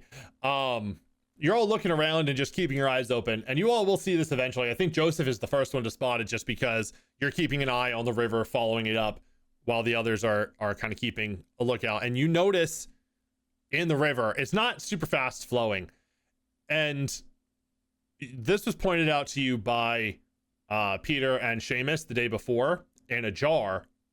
But here in this water, you see these little flecks that on closer inspection are twitching and moving along with the water. Some of them occasionally will fight the flow and go back up, only to be swept back down the water. But you see these little tiny flecks of like flesh colored material. I feel like It we was did in one. the glass that we had. It was a little worm, boys, Yes, right? yes. They look like the things that the kids were feeding a worm to. Oh, they were feeding a worm to this stuff. That's what it was. Yeah, they stuck a worm in the jar and they latched onto it, and after a short amount of time, the worm was gone. So nobody go in the river. Yep. Yep. I was told that's the water of life. That's why I'm here. The water of life's in the cave, Seamus. Do not go in this river. Seamus will buy that. Joseph's just trying to buy fucking time.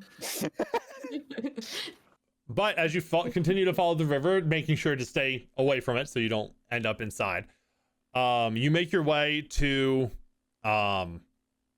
the cliff facing. And Peter, you see it coming up ahead and kind of point it out as you all get close enough to it.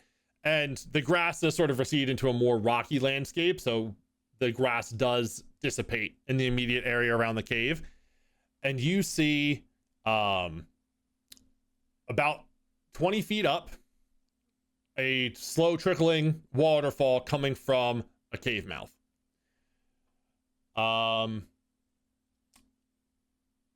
In front of you is a fairly steep cliff, like rock face with water flowing down it. There's rubble at the bottom scattered around. And can I have everybody make a spot hidden check again, please, as you get up to the side of this cliff face? That should still do it. A lot of stuff to see. I do be seeing it though. Oh, I didn't. Oh, I do didn't be see seeing this. it, I though. said to be seen. Oh, that is the dice telling the perfect story. As you all walk My up, eyes are better and too. it's true, and you're all looking around, trying to, and I'll describe this a little bit better in a second, but you're trying to find ways to progress. And Seamus, you heard Joseph talking about some stuff from Henry's journal, and in the rubble at the bottom of this cliff face, you see a box with several thin red sticks with fuses on them. Oh God. Do they see it? Peter will also will clock you seeing it. I'd say. The other two do not. Like he'll follow my eyes to it as Yes. my eyes light up. Exactly. Okay. His spot hidden was spotting you spotting hidden. Joseph is busy trying to look for a way like up and kind of scope the area. Mm-hmm. If he makes like a single I'll move look around towards to those, them as soon as I see it, and when I see Peter see me see it, I will get a little sad and then point it out to everybody. I was like, I'm racing you to him if I even see a hint of you going that way. Peter is ready. Yeah, so you go and investigate, and you see a box with what appears to be 5 sticks of dynamite. Henry did mention having to blow the cave open. I'm a little concerned that by blowing the cave open, he may have unleashed whatever the hell's happening here. Could be right. Um, On the bright side, if that seems to be correct, the solution might be to blow the cave not open. And these sticks could come in handy for that. But I do want to scope out the cave first for Abigail, make sure she's not still in there. Who is taking the dynamite? Not Seamus. Not Seamus. I feel like the only person that should be trusted is probably Stan. Yeah, I'll hold on to that for now. Okay. Stan, as you get a hold of them, you do look and notice that these things have been exposed to the elements. They are damp. So you're not sure exactly how effective or how consistently you'll be able to use them. But yep, I had a feeling that was going to happen. With a little bit of luck, some would say, you might be able to get them lit. It's the worst thing you could have said to me.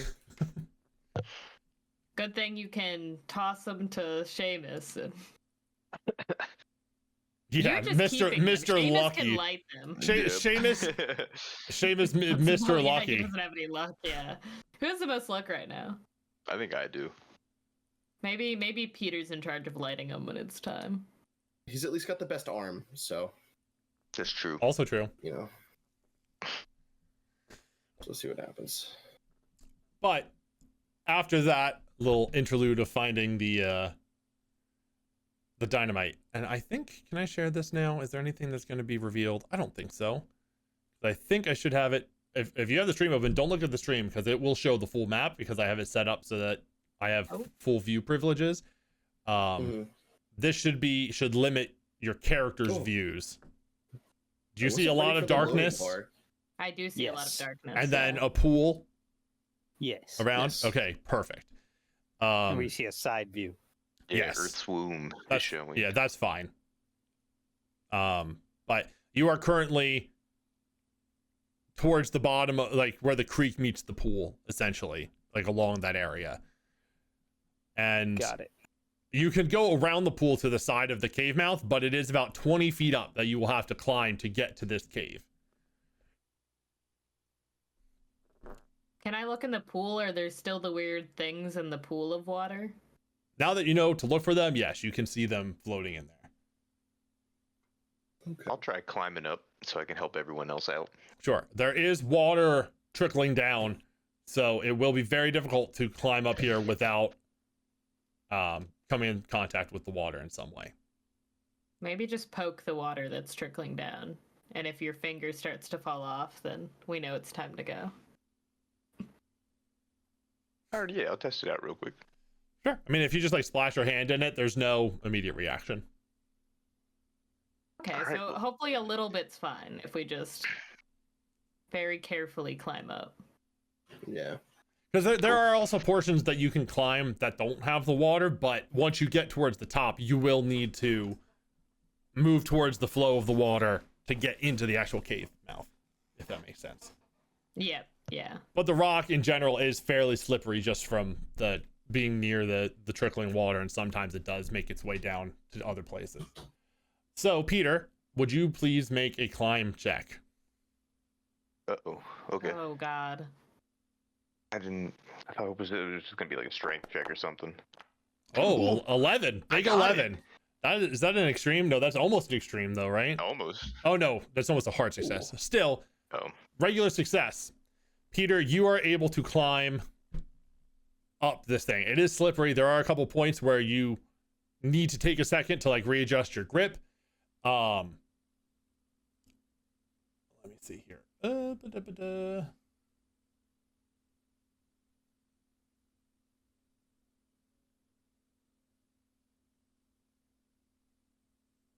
You do feel like the moss that is on the stones beneath the water sort of like squish and slip as you try to get grips on it. But there are a couple of times where you're looking up to try to look for a new place to go, and you get splashed a little bit in the face with the water. And you do, unfortunately, end up accidentally ingesting some at least one point. Okay. I need you to make an extreme con check, An extreme. which means you have to contract. get a 5th of your con score or lower. Okay. Oh god. Oh my god, Oh he my rolled a God. 7. Oh my god. Oh wait, I thought that was a 70, and I was like, oh. I also thought that was a 70 at first. He rolled a 7. Dude, look at my rolls for tonight. It's been kind of fucking crazy. It Actually. has You been pretty I've only crazy. missed one. Peter, the write-up, I'm gonna put in the paper if I survive this. You don't even know. It all started with one One more. critically failing listen check, but look where he is now. Looks like he's chosen by God. Some would say. Yeah, so Peter, you're climbing up and the water starts to splash on you, and you manage to quickly close your eyes, hold your breath for a second, and avert your gaze, and you actually manage to avoid any of this water getting in your mouth. Any little bit that does, you don't feel any physical effects from it. Amazing. I just imagining him climbing up, going,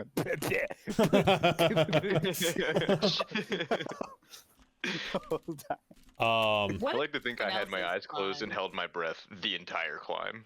That's why it was so hard. Just weren't breathing. But you make it up. I will.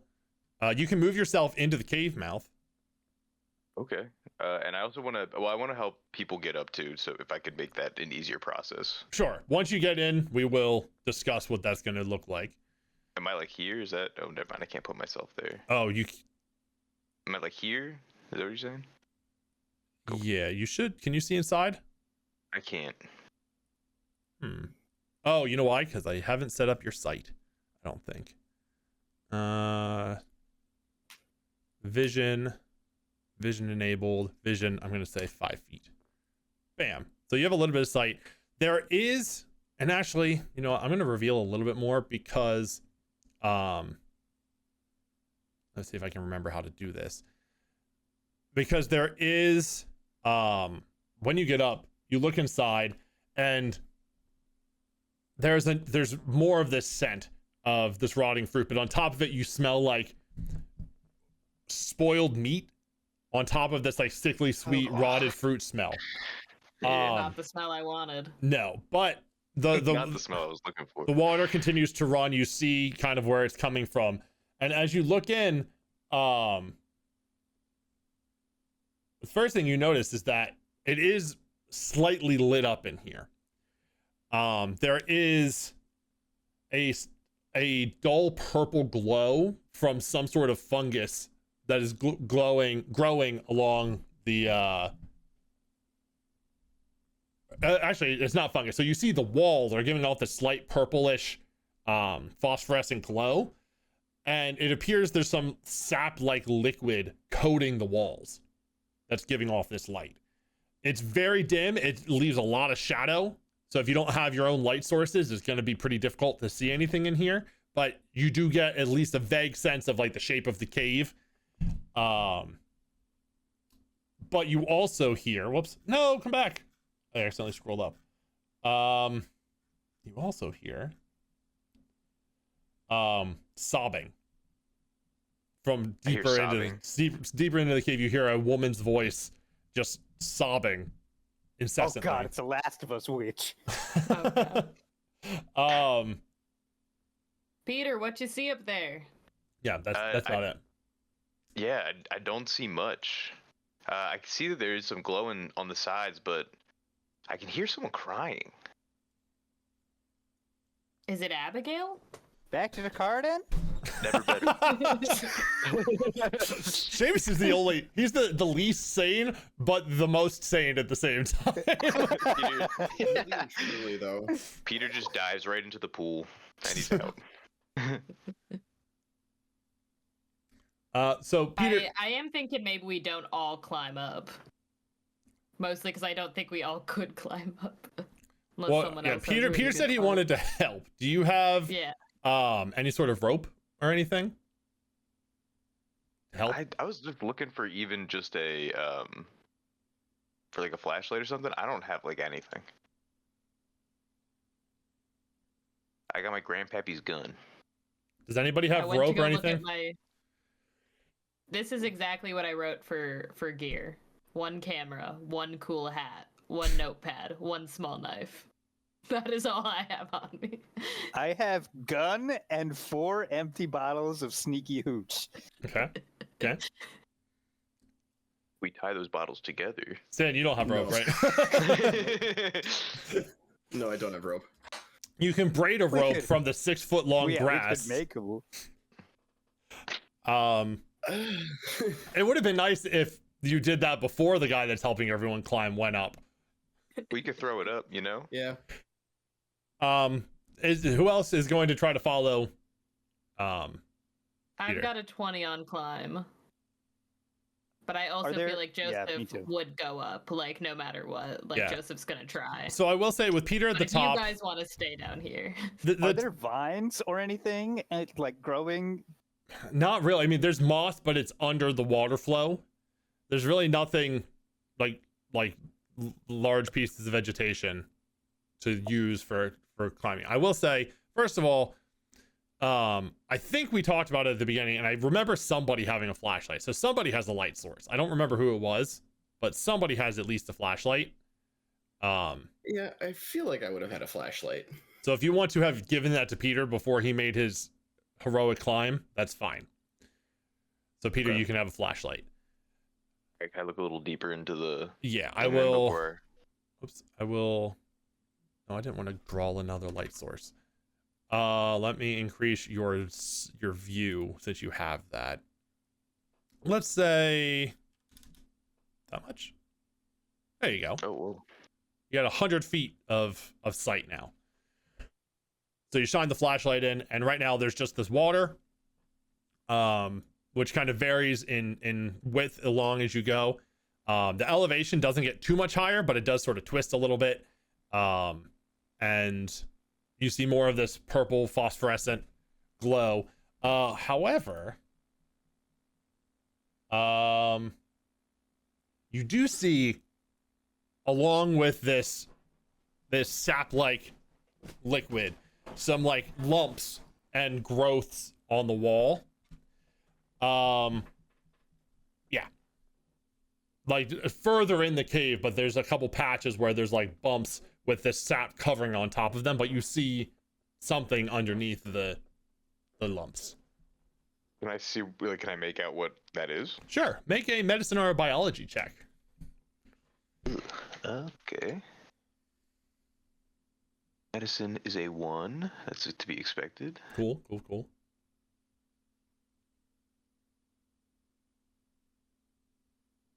And I can't find biology, so we're going medicine. Yeah, biology would be under science if you had it. It's like a thing that you either have or don't. Yeah, alright. I don't know if this is even worth it, but... A 9. Oh my god. Do you have fucking... I do actually have Do you want to the spend luck. 8 luck? I'll Do you do 8 push luck, the yeah. luck? You're gonna- 100%. That's crazy. Okay, sure. The hero we never knew. I don't needed. know. Honestly. I mean, I I, don't I didn't think mean to anyone has Sorry, I better didn't mean to medicine. push it. yeah, I you're just meant to spending spend luck. my luck. That's fine. You can just deduct 8 luck. I don't know, because I know you can spend luck to get an extreme success, which technically this is because you rolled a 1. Rolled a 1. So I think that's a crit, technically. I'm That's pretty sure. Really cool. Okay. Yeah, because if you click on it, you can increase success extreme by spending luck, which an extreme success is a critical. And regardless of what your skill level is, a 1 is a critical success, as far as I know. So Peter, you're looking at this stuff, and you don't know much about science and stuff like that, but I mean, you've been to you know what it is?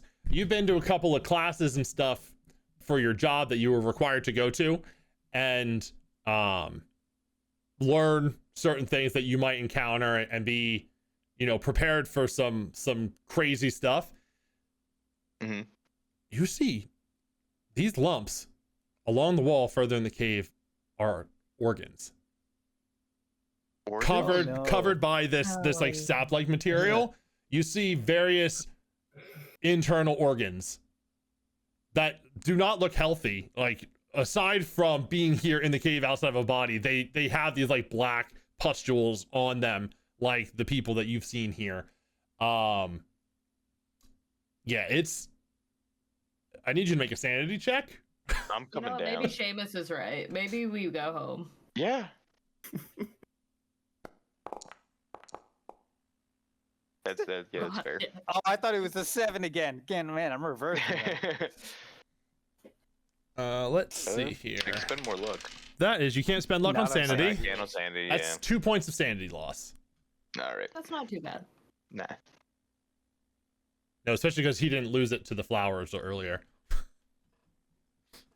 Oh yeah. And right. Peter, you're just looking at these things, examining them, flashing the light around. There's probably at least like 10 or 15. Oh my god. And on top of it, you just hear this sobbing wail from deeper in the cave. It's very faint by the time it reaches the cave entrance. The others can't hear it where they're at, but you do get hit with this every once in a while. I turn around. Guys, I'm coming down. Peter, what's going on? There's all of these like, what's on the inside of you? It's like on the cave walls, like your lungs and your hearts, and they're all disgusting. There's organs on the wall of the reach cave. for the dynamite and try to throw it up to him. Yeah, I go, yeah. I'm like, I'm asking for it. Sure. How much are you gonna try to get to him? Just 1 stick for now? All of it? I don't know. I don't know. I will say, because throwing it will require a check. Who has the best throw? I've got a 20. It was Peter with the best throw. Peter. It sure was. Throw it deeper into the cave. Shit, you know what? I want to go up there anyways. Give me the dynamite. I'll climb up and give it to him. We'll light it together. Okay. I will say that with Peter at the top, because the top 5 feet is the most perilous portion. So if Peter's there and he's got long ass arms, he can aid you, so you can get a bonus die for the climb with Peter there to help. Hell yeah. Hell yeah.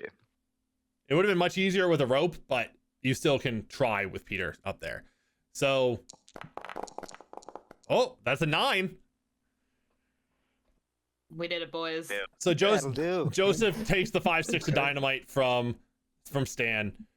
Yep. Tucks them into his pockets or a bag or something like that. Yeah. And makes the climb up. You do, feel the slippery moss and stuff at the top, and it's hard to get a grip, but you get to the point where Peter's reaching his long gangly arms down, and you grab on, and he's also very strong. So he's able to just yank you the rest of the way up the last 5 feet into the cave.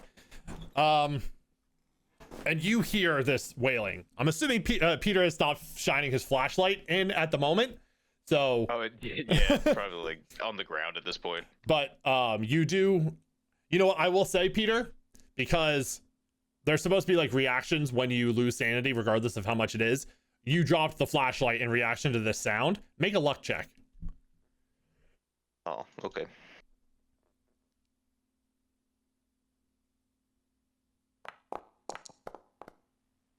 The flashlight went out as it hit the floor. So it's now dark. Very cool. Honestly, for the best. I don't think Joseph wants to see what's on the wall. Yeah. I think that's not a bad thing to have happen. True. But when Joseph hears the the wailing, he's gonna shout out like for Abigail. He's gonna be like, Abigail? Is that you? That's not what I would have done. That's why you're not Joseph. I brought the dynamite up. I didn't say I was gonna make the right choice. I did hand the dynamite to Peter though. If something happens to me, you know, yeah, so blow it up behind me. so there is, as you yell out Abigail, the sobbing stops for a second, and then you hear a mix of noises. But they're all sort of like voices overlaying each other. You hear, "Help! Please help me!" And you just hear maniacal laughter. You hear, "Please, children, come join. Come deeper into the cave and join the family." You hear, just end it, please. Just put my suffering to an end. And just the sobbing voice. And you recognize all of these voices are Abigail. Overlapping, same voices, just layering on top of each other. These different, like, manic personality sounding voices coming from deep within the cave. Joseph, can you make a sanity check, please? Yeah. I think Danny needs to make a sanity check. Do I have to do one too? I'm there too. Or is it not as impactful to me because I don't know yes, Abigail? Exactly. Yeah, you don't know this woman. That's a success. So you're shaken. I will say you're gonna lose a lesser amount of sanity, but you're still gonna lose some. Yeah, that's fair. That's still three points of sanity. I was deciding my action based on whether or not I kept my sanity. Sure, that's 3 points of sanity lost. 6. And I had decided before I made that roll that if I didn't pass, I was gonna run in and try and find her. Sure. But if I passed, I was gonna realize that this is how people fucking die. Yeah, so you hear the voice and grab. And your initial like instincts for your friends. Yeah. Peter, you see Joseph sort of starting to take a step forward, and then he plants his foot and stops, and you see like a visceral reaction from him. As you manage to keep that is not Abigail. Your mind. He's gonna pull out the dynamite and share some with Peter. Give 3 to Peter. What's my luck at? 41. Keep 2 for himself. It's like, Peter, I think we need to collapse this fucking cave and get out of here. I think you're right. Sure. Is there like is there a way for me to look around and try and figure out where we would need to put dynamite to hopefully like where we should aim it to? I kind of saw a good amount, so I could probably just point out places now that the walls are still giving off some sort of light. Yeah, I mean, there's nowhere this far in or this far out of the cave that will destroy the whole thing. You can seal the opening, but you won't be able to destroy the whole cave from here. Do we just chuck all 5 down as deep as we can throw them and see what happens? I think we keep going. Really put her out of her misery. Stan, that's easy for you. You're just yelling up, "Hey guys, you should go in further." Go into the scary cave. I mean, without a flashlight. Flesh cave. I feel like we Without should. any light source. Well, these are damp too, right? So we don't even know how many of these are gonna work. Yeah. Well, it's maybe like so one and throw it as far as you can and see what happens. I like will that say idea, it's probably the lighting that's going to be an issue, but if one of them goes off, even if the other ones aren't lit, it will.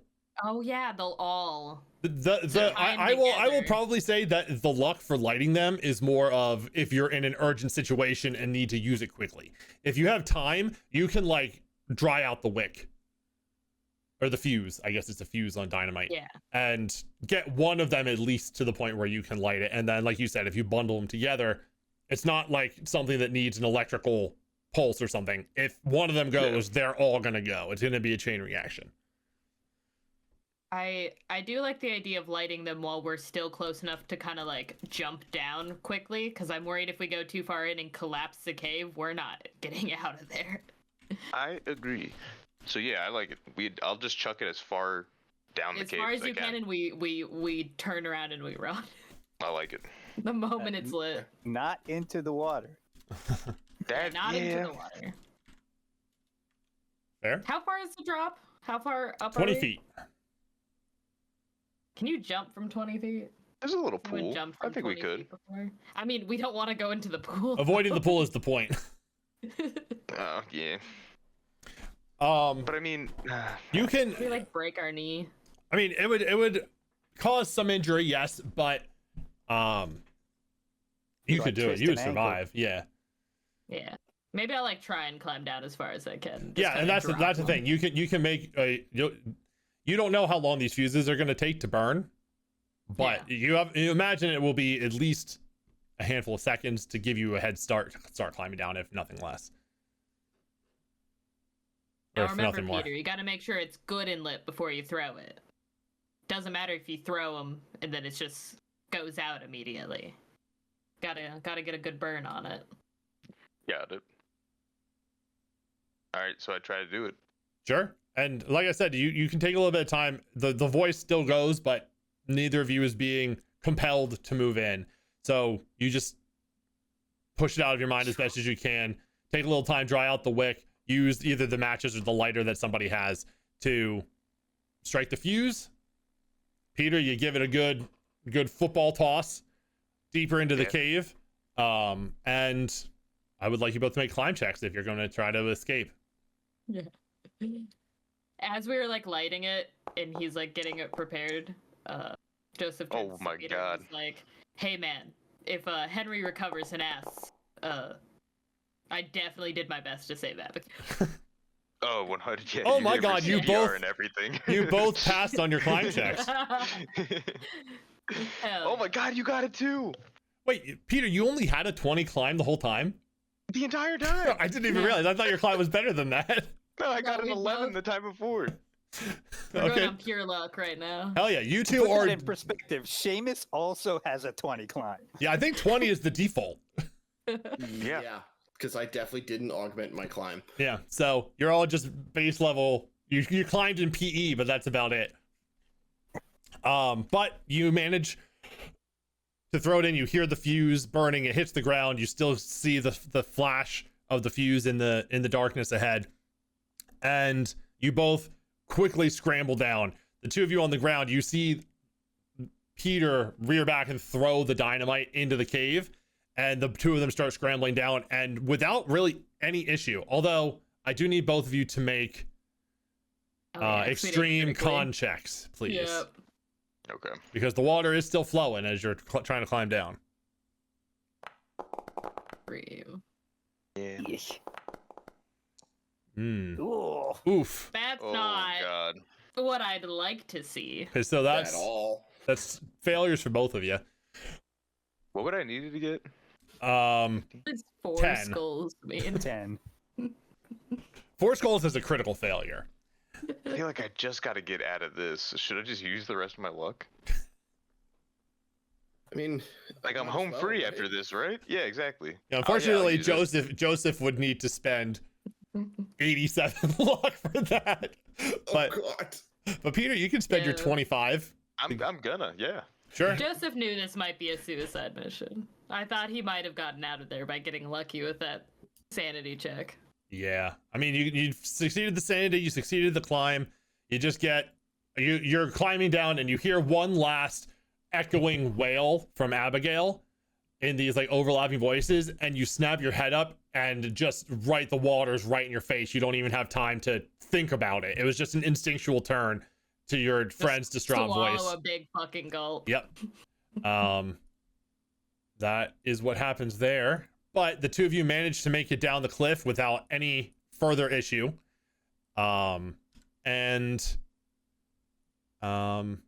Within it probably takes about 30 seconds. You hear this loud explosion, and rocks start to shake and crumble, and you hear the tumbling of boulders and rocks inside the cave, and very, very slowly the trickle of water stops. I think we did it, boys. Hell yeah. I don't know what we've done.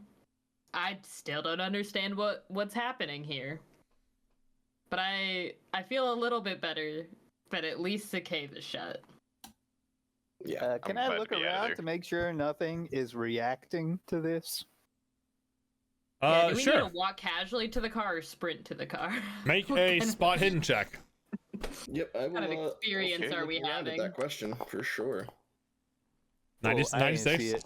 Good failure. I didn't see it. Or maybe you saw something that's not there. Joseph's used up all his luck at this point. I Dan. might see something. Maybe. So Stan, the initial reaction, you do see like birds flying and scattering in the explosion. In the far distance, probably more to the east. Actually, no, because the river's, yeah, I'd say on the other side of this pretty narrow river, down to the southeast, you see this tall grass shifting and moving in the direction of the cave. You're I out. think we're sprinting back to the car. Yeah, I think we get out of here. Not a boys. Yeah. Let's ski the. I feel like Dallas, huh? Joseph was like trying to like spit out the water. Like once he got down and realized he like swallowed a bunch, he's like trying to spit it out, and then he sees them start booking. He's like, "Oh shit!" Yep, that Like, sounds about scrambles right. To join them. Yep. So you He doesn't see what they see, but he's like, "Oh, we running. you all sprint back to the car and get in. You have it set in the direction to peel out of here as soon as you can. It's still in the grass a little bit though. And Seamus, you get the car started and start to pull out. And as you're pulling out off to the east, where you saw movement from Stan, you see some forms exit the grass into the less dense foliage.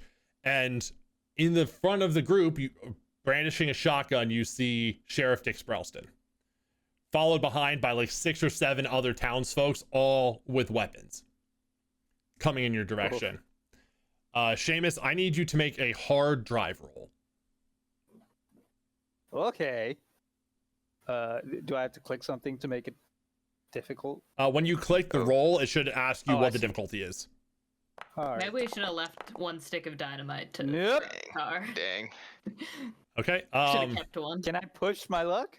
You sure It'd can. have to be a lot. I will say, I feel like this is You can probably push the it though. I will say, if you fail, car You're- broken. well, no. So right now, somebody's gonna get a shot at far distance. If you fail, they're gonna at least close the distance a little bit and be a little bit closer for their first shot before you get another chance to make another roll. Let him take a far distance shot. How good of a Yeah, shot are I'll let him take a far distance shot. That's fine. Okay, so They're losers. They ain't gonna hit us. I will say Sprelston with his shotgun and one person with a handgun are going to take shots at you guys. Browston is a cop, so that's a little more concerning. Yeah, the He first probably has some form of aim. the first 2 that exited the grass, like I said, including Sprelston. Oh shit. Can I pull out my camera and take a photo of a former cop shooting a gun at me? You sure can. By the way, who's sitting behind Seamus on the driver's side? I'm assuming Stan, since that's where Seamus was sitting before. Yeah, did you guys just swap around? I don't know. Whoever's in that seat, I've shoved my gun into their hand. Yeah, we probably would have just swapped seats. So here I am with a gun, Okay. very calm, ready to die, motherfuckers. Okay. Hell yeah. They Hell will get their yeah. shots off first, but you will get a chance. Oh, nice. You got a good photo of at least Sprelston is clear with a couple of the other figures behind him emerging from this 6-foot tall grass. Yeah, I was aiming for Sprowston, so if the others are blurry, that's fine. Yeah, you definitely got him. Let me pull up stats for these other folk. These ones. Oh, you know what it is? Okay, so one of the townsperson has the shotgun. Sprowston has a rifle, which the rifle you saw in his house when you went to visit him. We should have stolen it. But he's shooting a rifle. So that doesn't really get a detriment from the distance, but the shotgun does. So let me make this roll. Peter, I told you we shouldn't trust Sprowston. I would say My world's shattering. Sprowson Yeah, is, Peter's probably. Does Peter need to make like a sanity check for this? Yeah, I was actually. honestly probably. That's honestly would- not a bad This call. is his mentor. That would hit me to my core. Should I do it? You Yeah, didn't go care for when it. you heard Abigail right. screaming. You care now. Oh, barely. Oh, No, that's a shit. The A D4 is tear gone goes forever. down your cheek. You lose 2 points of sanity seeing your old mentor damn be as shame. crooked as you are. Let's see here. How are we doing this? The shotgun is just going to shoot and probably towards the back of the car as he's like getting his aim coming out of the grass. Sprowson is going to shoot at the driver. You do, while you're in the grass, you do Great. still have some cover though, so I will give him a penalty. Give them penalties to these rolls because you do have the cover of the grass. Tough shot. So he has one penalty. Let's see how he does. That's a miss. That's a 76 for Sprowston. So a rifle shot whizzes over the top of the car through the grass. You hear the gun fire. You hear a shotgun blast go off pointed towards the backseat stand. Shotgun. Yes, I forgot his first name was Dick. it sure is. It He also suits him. has the penalty. Oh, that's 2 13s though. That is a hard success for the shotgun blast. Let's see how I can't this. believe he succeeded on a shotgun Let's from see a long how this range. goes. He's just gonna Minimal spray the car, damage. yeah? Stan, Oh, beautiful. 2 points of damage as the passenger or the driver's side backseat window shatters, and Stan, you're covered with glass and get hit a little bit with some of the spread of the gun. The way shotguns work is at far. Oh wait, no, I said it was far range, right? Mhm. So it would only be 1 point of damage. At far range, they do 1d6. Medium range, they do 2d6. Close range, they do 4d6. But those are the two So don't shots. Let him get close. Exactly. Stan, are you firing back? Also, is anybody else with a Yes. gun taking a shot? Yeah, Stan will fire back. I'll take a shot.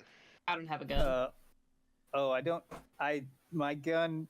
I think you just make a firearm roll. The damage is 1d6 plus 1. Peter, I will say yours is going to be with a penalty shooting from the other side of the car, like past Stan.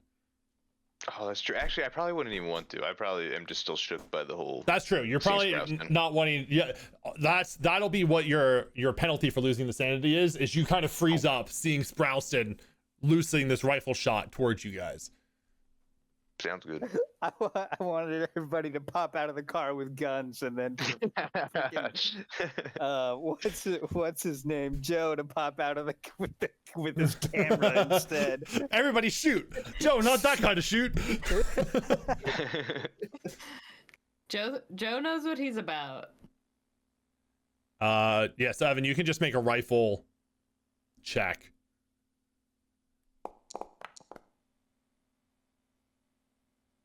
That's a miss. It's a miss.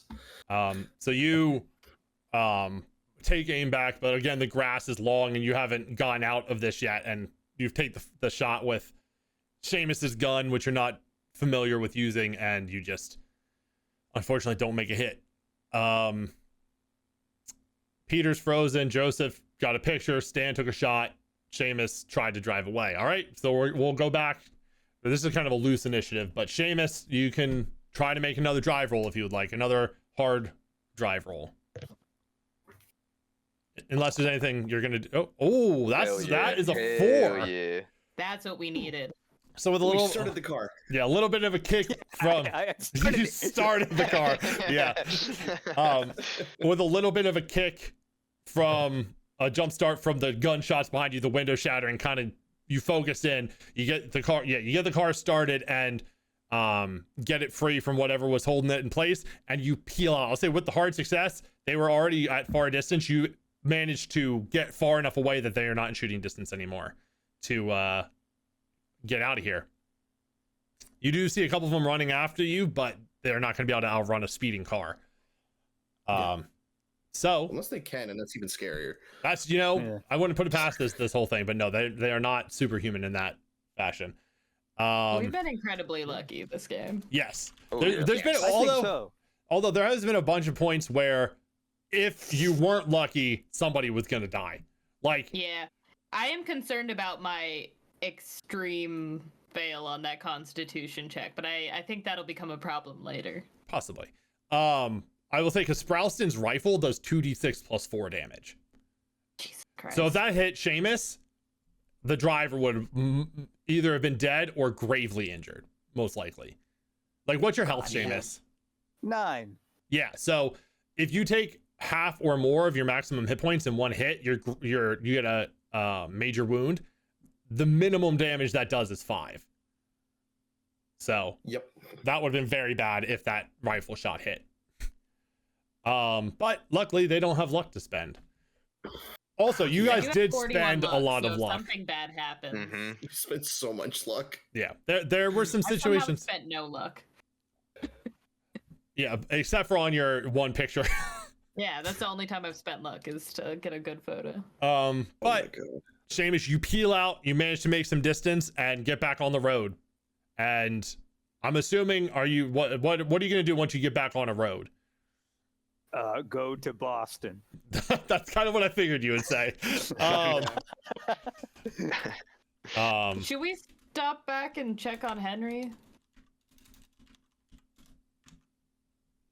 I don't think Joseph's in his right mind to bring it up, so I don't think he would be like. I would Guys, we need to turn to stop. whatever direction. If that's the direction I had to go, then Is it no, on the way Boston to is in the No, we're opposite gonna go through direction. that. Oh. Boston is back to the east. Dunwich was to the west. I didn't even put it up for a vote. So Yeah, you just started That's so driving. fair. I just went. Yeah. Seamus is like, I Joseph finally is got the gonna wheel. argue. We're going.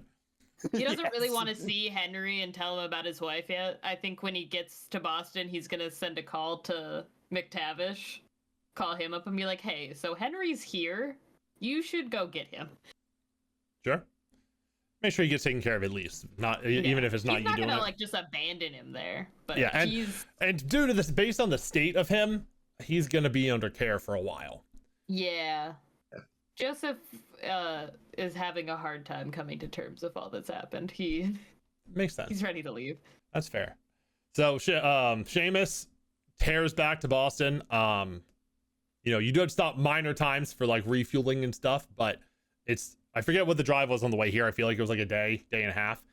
But you make it back in a fraction of the time, probably. I feel like the first time we stop for gas, Joseph just buys like 3 packs of cigarettes and Yeah. then just starts chain smoking the rest of the drive. Makes sense. He pulls a cone heads, just smokes the whole pack at once. But you all make it back to Boston in one piece physically. Mentally, some of you are in better condition than others. Seamus, every time Joseph lights up a cigarette, you get a little bit of a flick of excitement. And you get back to Boston. Let's do a little bit of like a prologue situation. Prologue's at the end, an epilogue. A little epilogue situation here. So we get back. Stan has more or less explained to Declan what happened. He is shocked to see you back so soon because he told you to have a day, and including the drive, and you probably made it back in less time than the drive would have taken. Normally. We really booked it, yeah. Yeah, because you left early in the morning, went directly to the cave, were there for probably 45 minutes to an hour, and that just sped away. But we'll start left to right. Seamus, you get back, you explain the situation to your nephew. He's a little bit dismissive, even like you guys are all look shaken up. So he takes maybe a little more seriously than you would have expected him to, but he sees the pictures and is making up excuses for it, like, oh, that it was just some schmuck that was trying to scare you away, that wanted to get you off the business and stuff like that. He tries to rationalize things, essentially. Does Seamus show him his teeth? Yeah. Seamus? Yes. Yes, I would. He will. That is something that is more concrete. So I think that is what kind of gets him to maybe soften a little bit on you guys, and maybe leaves the door open for some more convincing later. But off the bat, he is skeptical. Fair. But Seamus, after you explain the situation to Declan, what does Seamus do in the immediate aftermath of this? Well, let's say within the next week or so. Drink heavily. Sure. Fair enough. What's your ending sanity at? Oh, 36 sounds right. Yeah, 36. Okay. So yeah, Seamus goes and for the next week is just in a stupor trying to heal. Maybe I'll go what has back to happened. Newfoundland. Nothing back home. Sure. Start making plans to head home. Maybe within the next week you don't get there yet, but you start making the arrangements. Stan, what about you? Stan is into the weird and the occult and shit. He'd probably start looking into some of this shit. I'd say you probably made it out the most unscathed. Yeah, the most sane, the most like, well, what really was going on here? Like Seamus went sane, Joseph had to witness Henry and Abigail, and Peter got to witness Sproulston and his nonsense. Yeah, my boss just got a little pissed at me, but he can't do anything about it because I'm his main money man. So yeah, fuck it. Okay, so you start doing research, looking more into what this possibly could have been. And I don't think you would find out in a week, but that is something that would definitely lead to some new roads in the future. Yeah, I would definitely become curious. All right, Joseph. Joseph, instead of, hurrying back to his wife and kids, the first thing he does is go in, like, straight from Declan. He goes into the office. He gets these photos, like, printed. He's showing his editor. He's, like, trying to convince me. He's like, I don't know what story I have here. And I feel like his editor's like, you're fucking crazy. We can't print this. Yeah, I think that's pretty much what it is. The editor would be like, you don't even know what story you got here. You gotta come up with something. You can't just be presenting pictures and expecting us to publish these.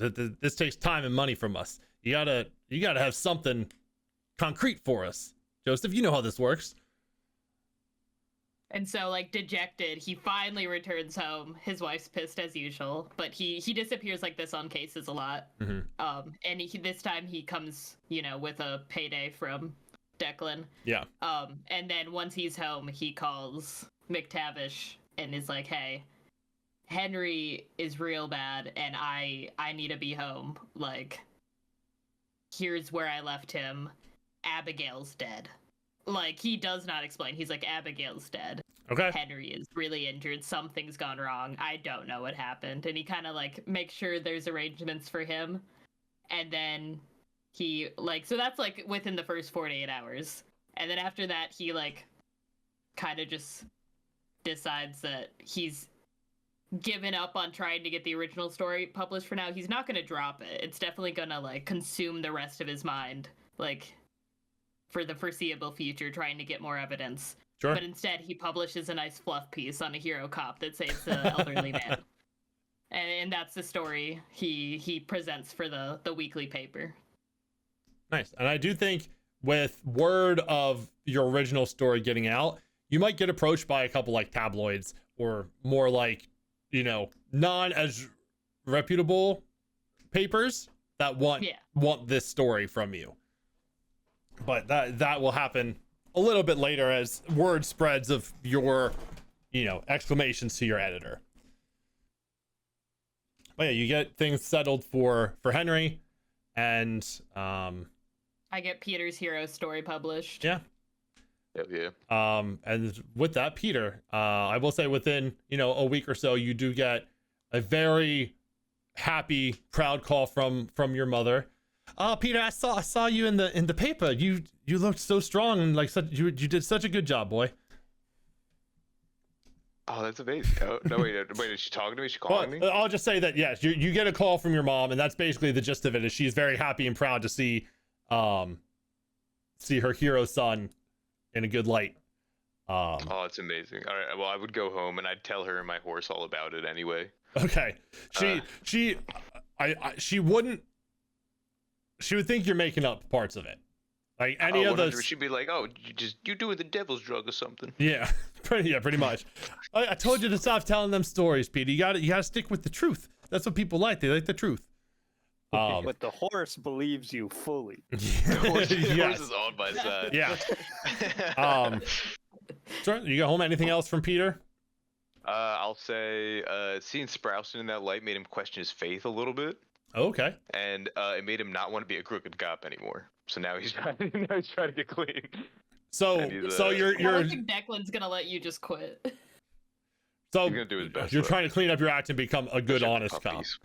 Yeah, especially after the puff piece. Yeah, and that story does kind of put you in a good light at the department. Like some of your cohorts are happy to see you and congratulate you and stuff like that.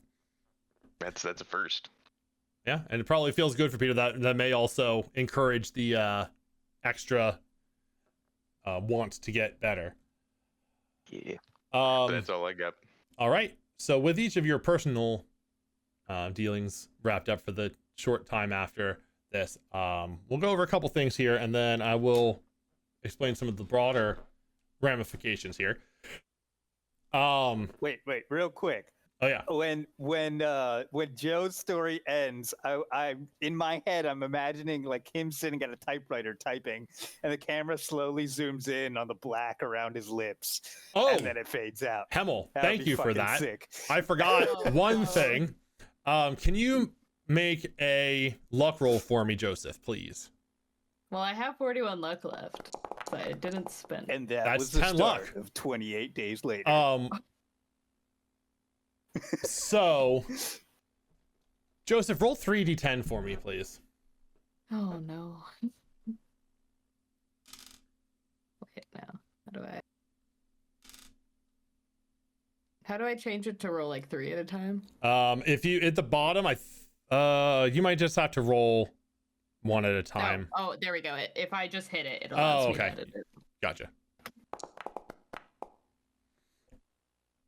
So Joseph, you don't notice it right away because you're not doing like anything that would involve this, but eventually you do start to see some of these lesions that were present in everybody else's mouths, and some of them had it on their skin. That after a little while actually clears up, maybe after 2 weeks, a month. A lasting effect, however, you wake up about a week after this endeavor and you feel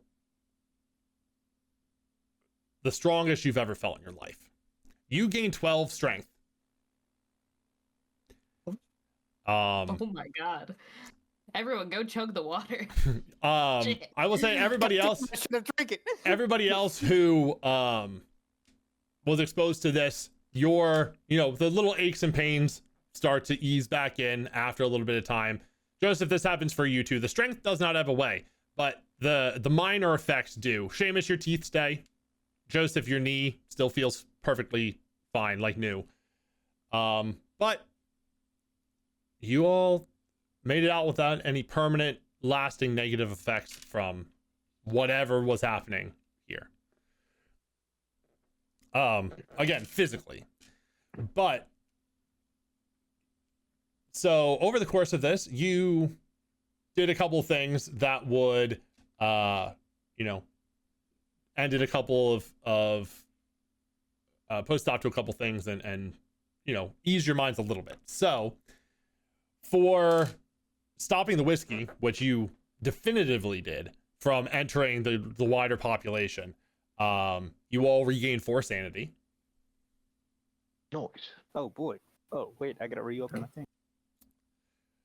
For freeing Professor Rhodes, you gain 2 points of sanity. Ooh. Up to 54, boys. And for sealing the entrance to the cave, you regain 1 sanity. So 6 total. All right. No, 7 total. Oh, okay. 4 for the whiskey, 2 for roads, and 1 for sealing the cave. Did I ever get like a callback from McTavish about how Henry's doing? Or is he still just like in You pinnacle? would get one that he was brought home and was admitted to the psychiatric facility in Arkham, Yeah, that tracks. which has a pretty well-known, famous, facility. However, you're not going to lose anything for this, but you are haunted a little bit by the fact that whatever that creature was that tried to stop you in the middle of the road on the way back from the Carmody farm, you don't know what happened to that. As far as you know, Joseph's an alcoholic. yeah, as far as you know, taken up to drink. that's still out there. Also, He's hoping it's trapped. Oh no, the thing that came out of the the thing with the rats and the bugs and stuff. I feel like he's also like obsessed with the story because like he doesn't have enough proof, and he like needs to know what happened. And then he's also like, he gained 12 strength. Like he's like, shit, maybe we shouldn't have destroyed it. Maybe there is a way to use this to like cure disease. Like he's questioning his decisions. If Joseph ever comes back, he's gonna be a changed man. Like if we run another. Yeah, let me see, because there's one other thing that I saw on here earlier that I wanted to bring up.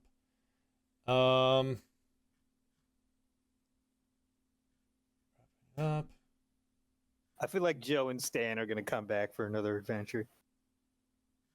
Yeah. I feel like Joe might go and try and drink more of the river water with his new alcoholism and seeing And how Peter well will it worked out for cameo as last time. the chief of police.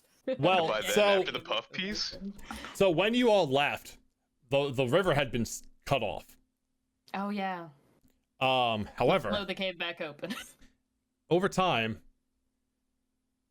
again, a month, 2 months later, you all, probably Joseph first, being in the news world, start hearing of the slaughter of a nearby small town, Blackwater Creek. Somebody drove through and saw all the inhabitants were slaughtered, with no sign of what did it. They did note that a once dried up creek was once again flowing and through the town and back down into the Miskatonic River. And I think that's where we will end this story, as whatever was happening in that cave maybe was not quite as resolved as you all had hoped it was. Nope.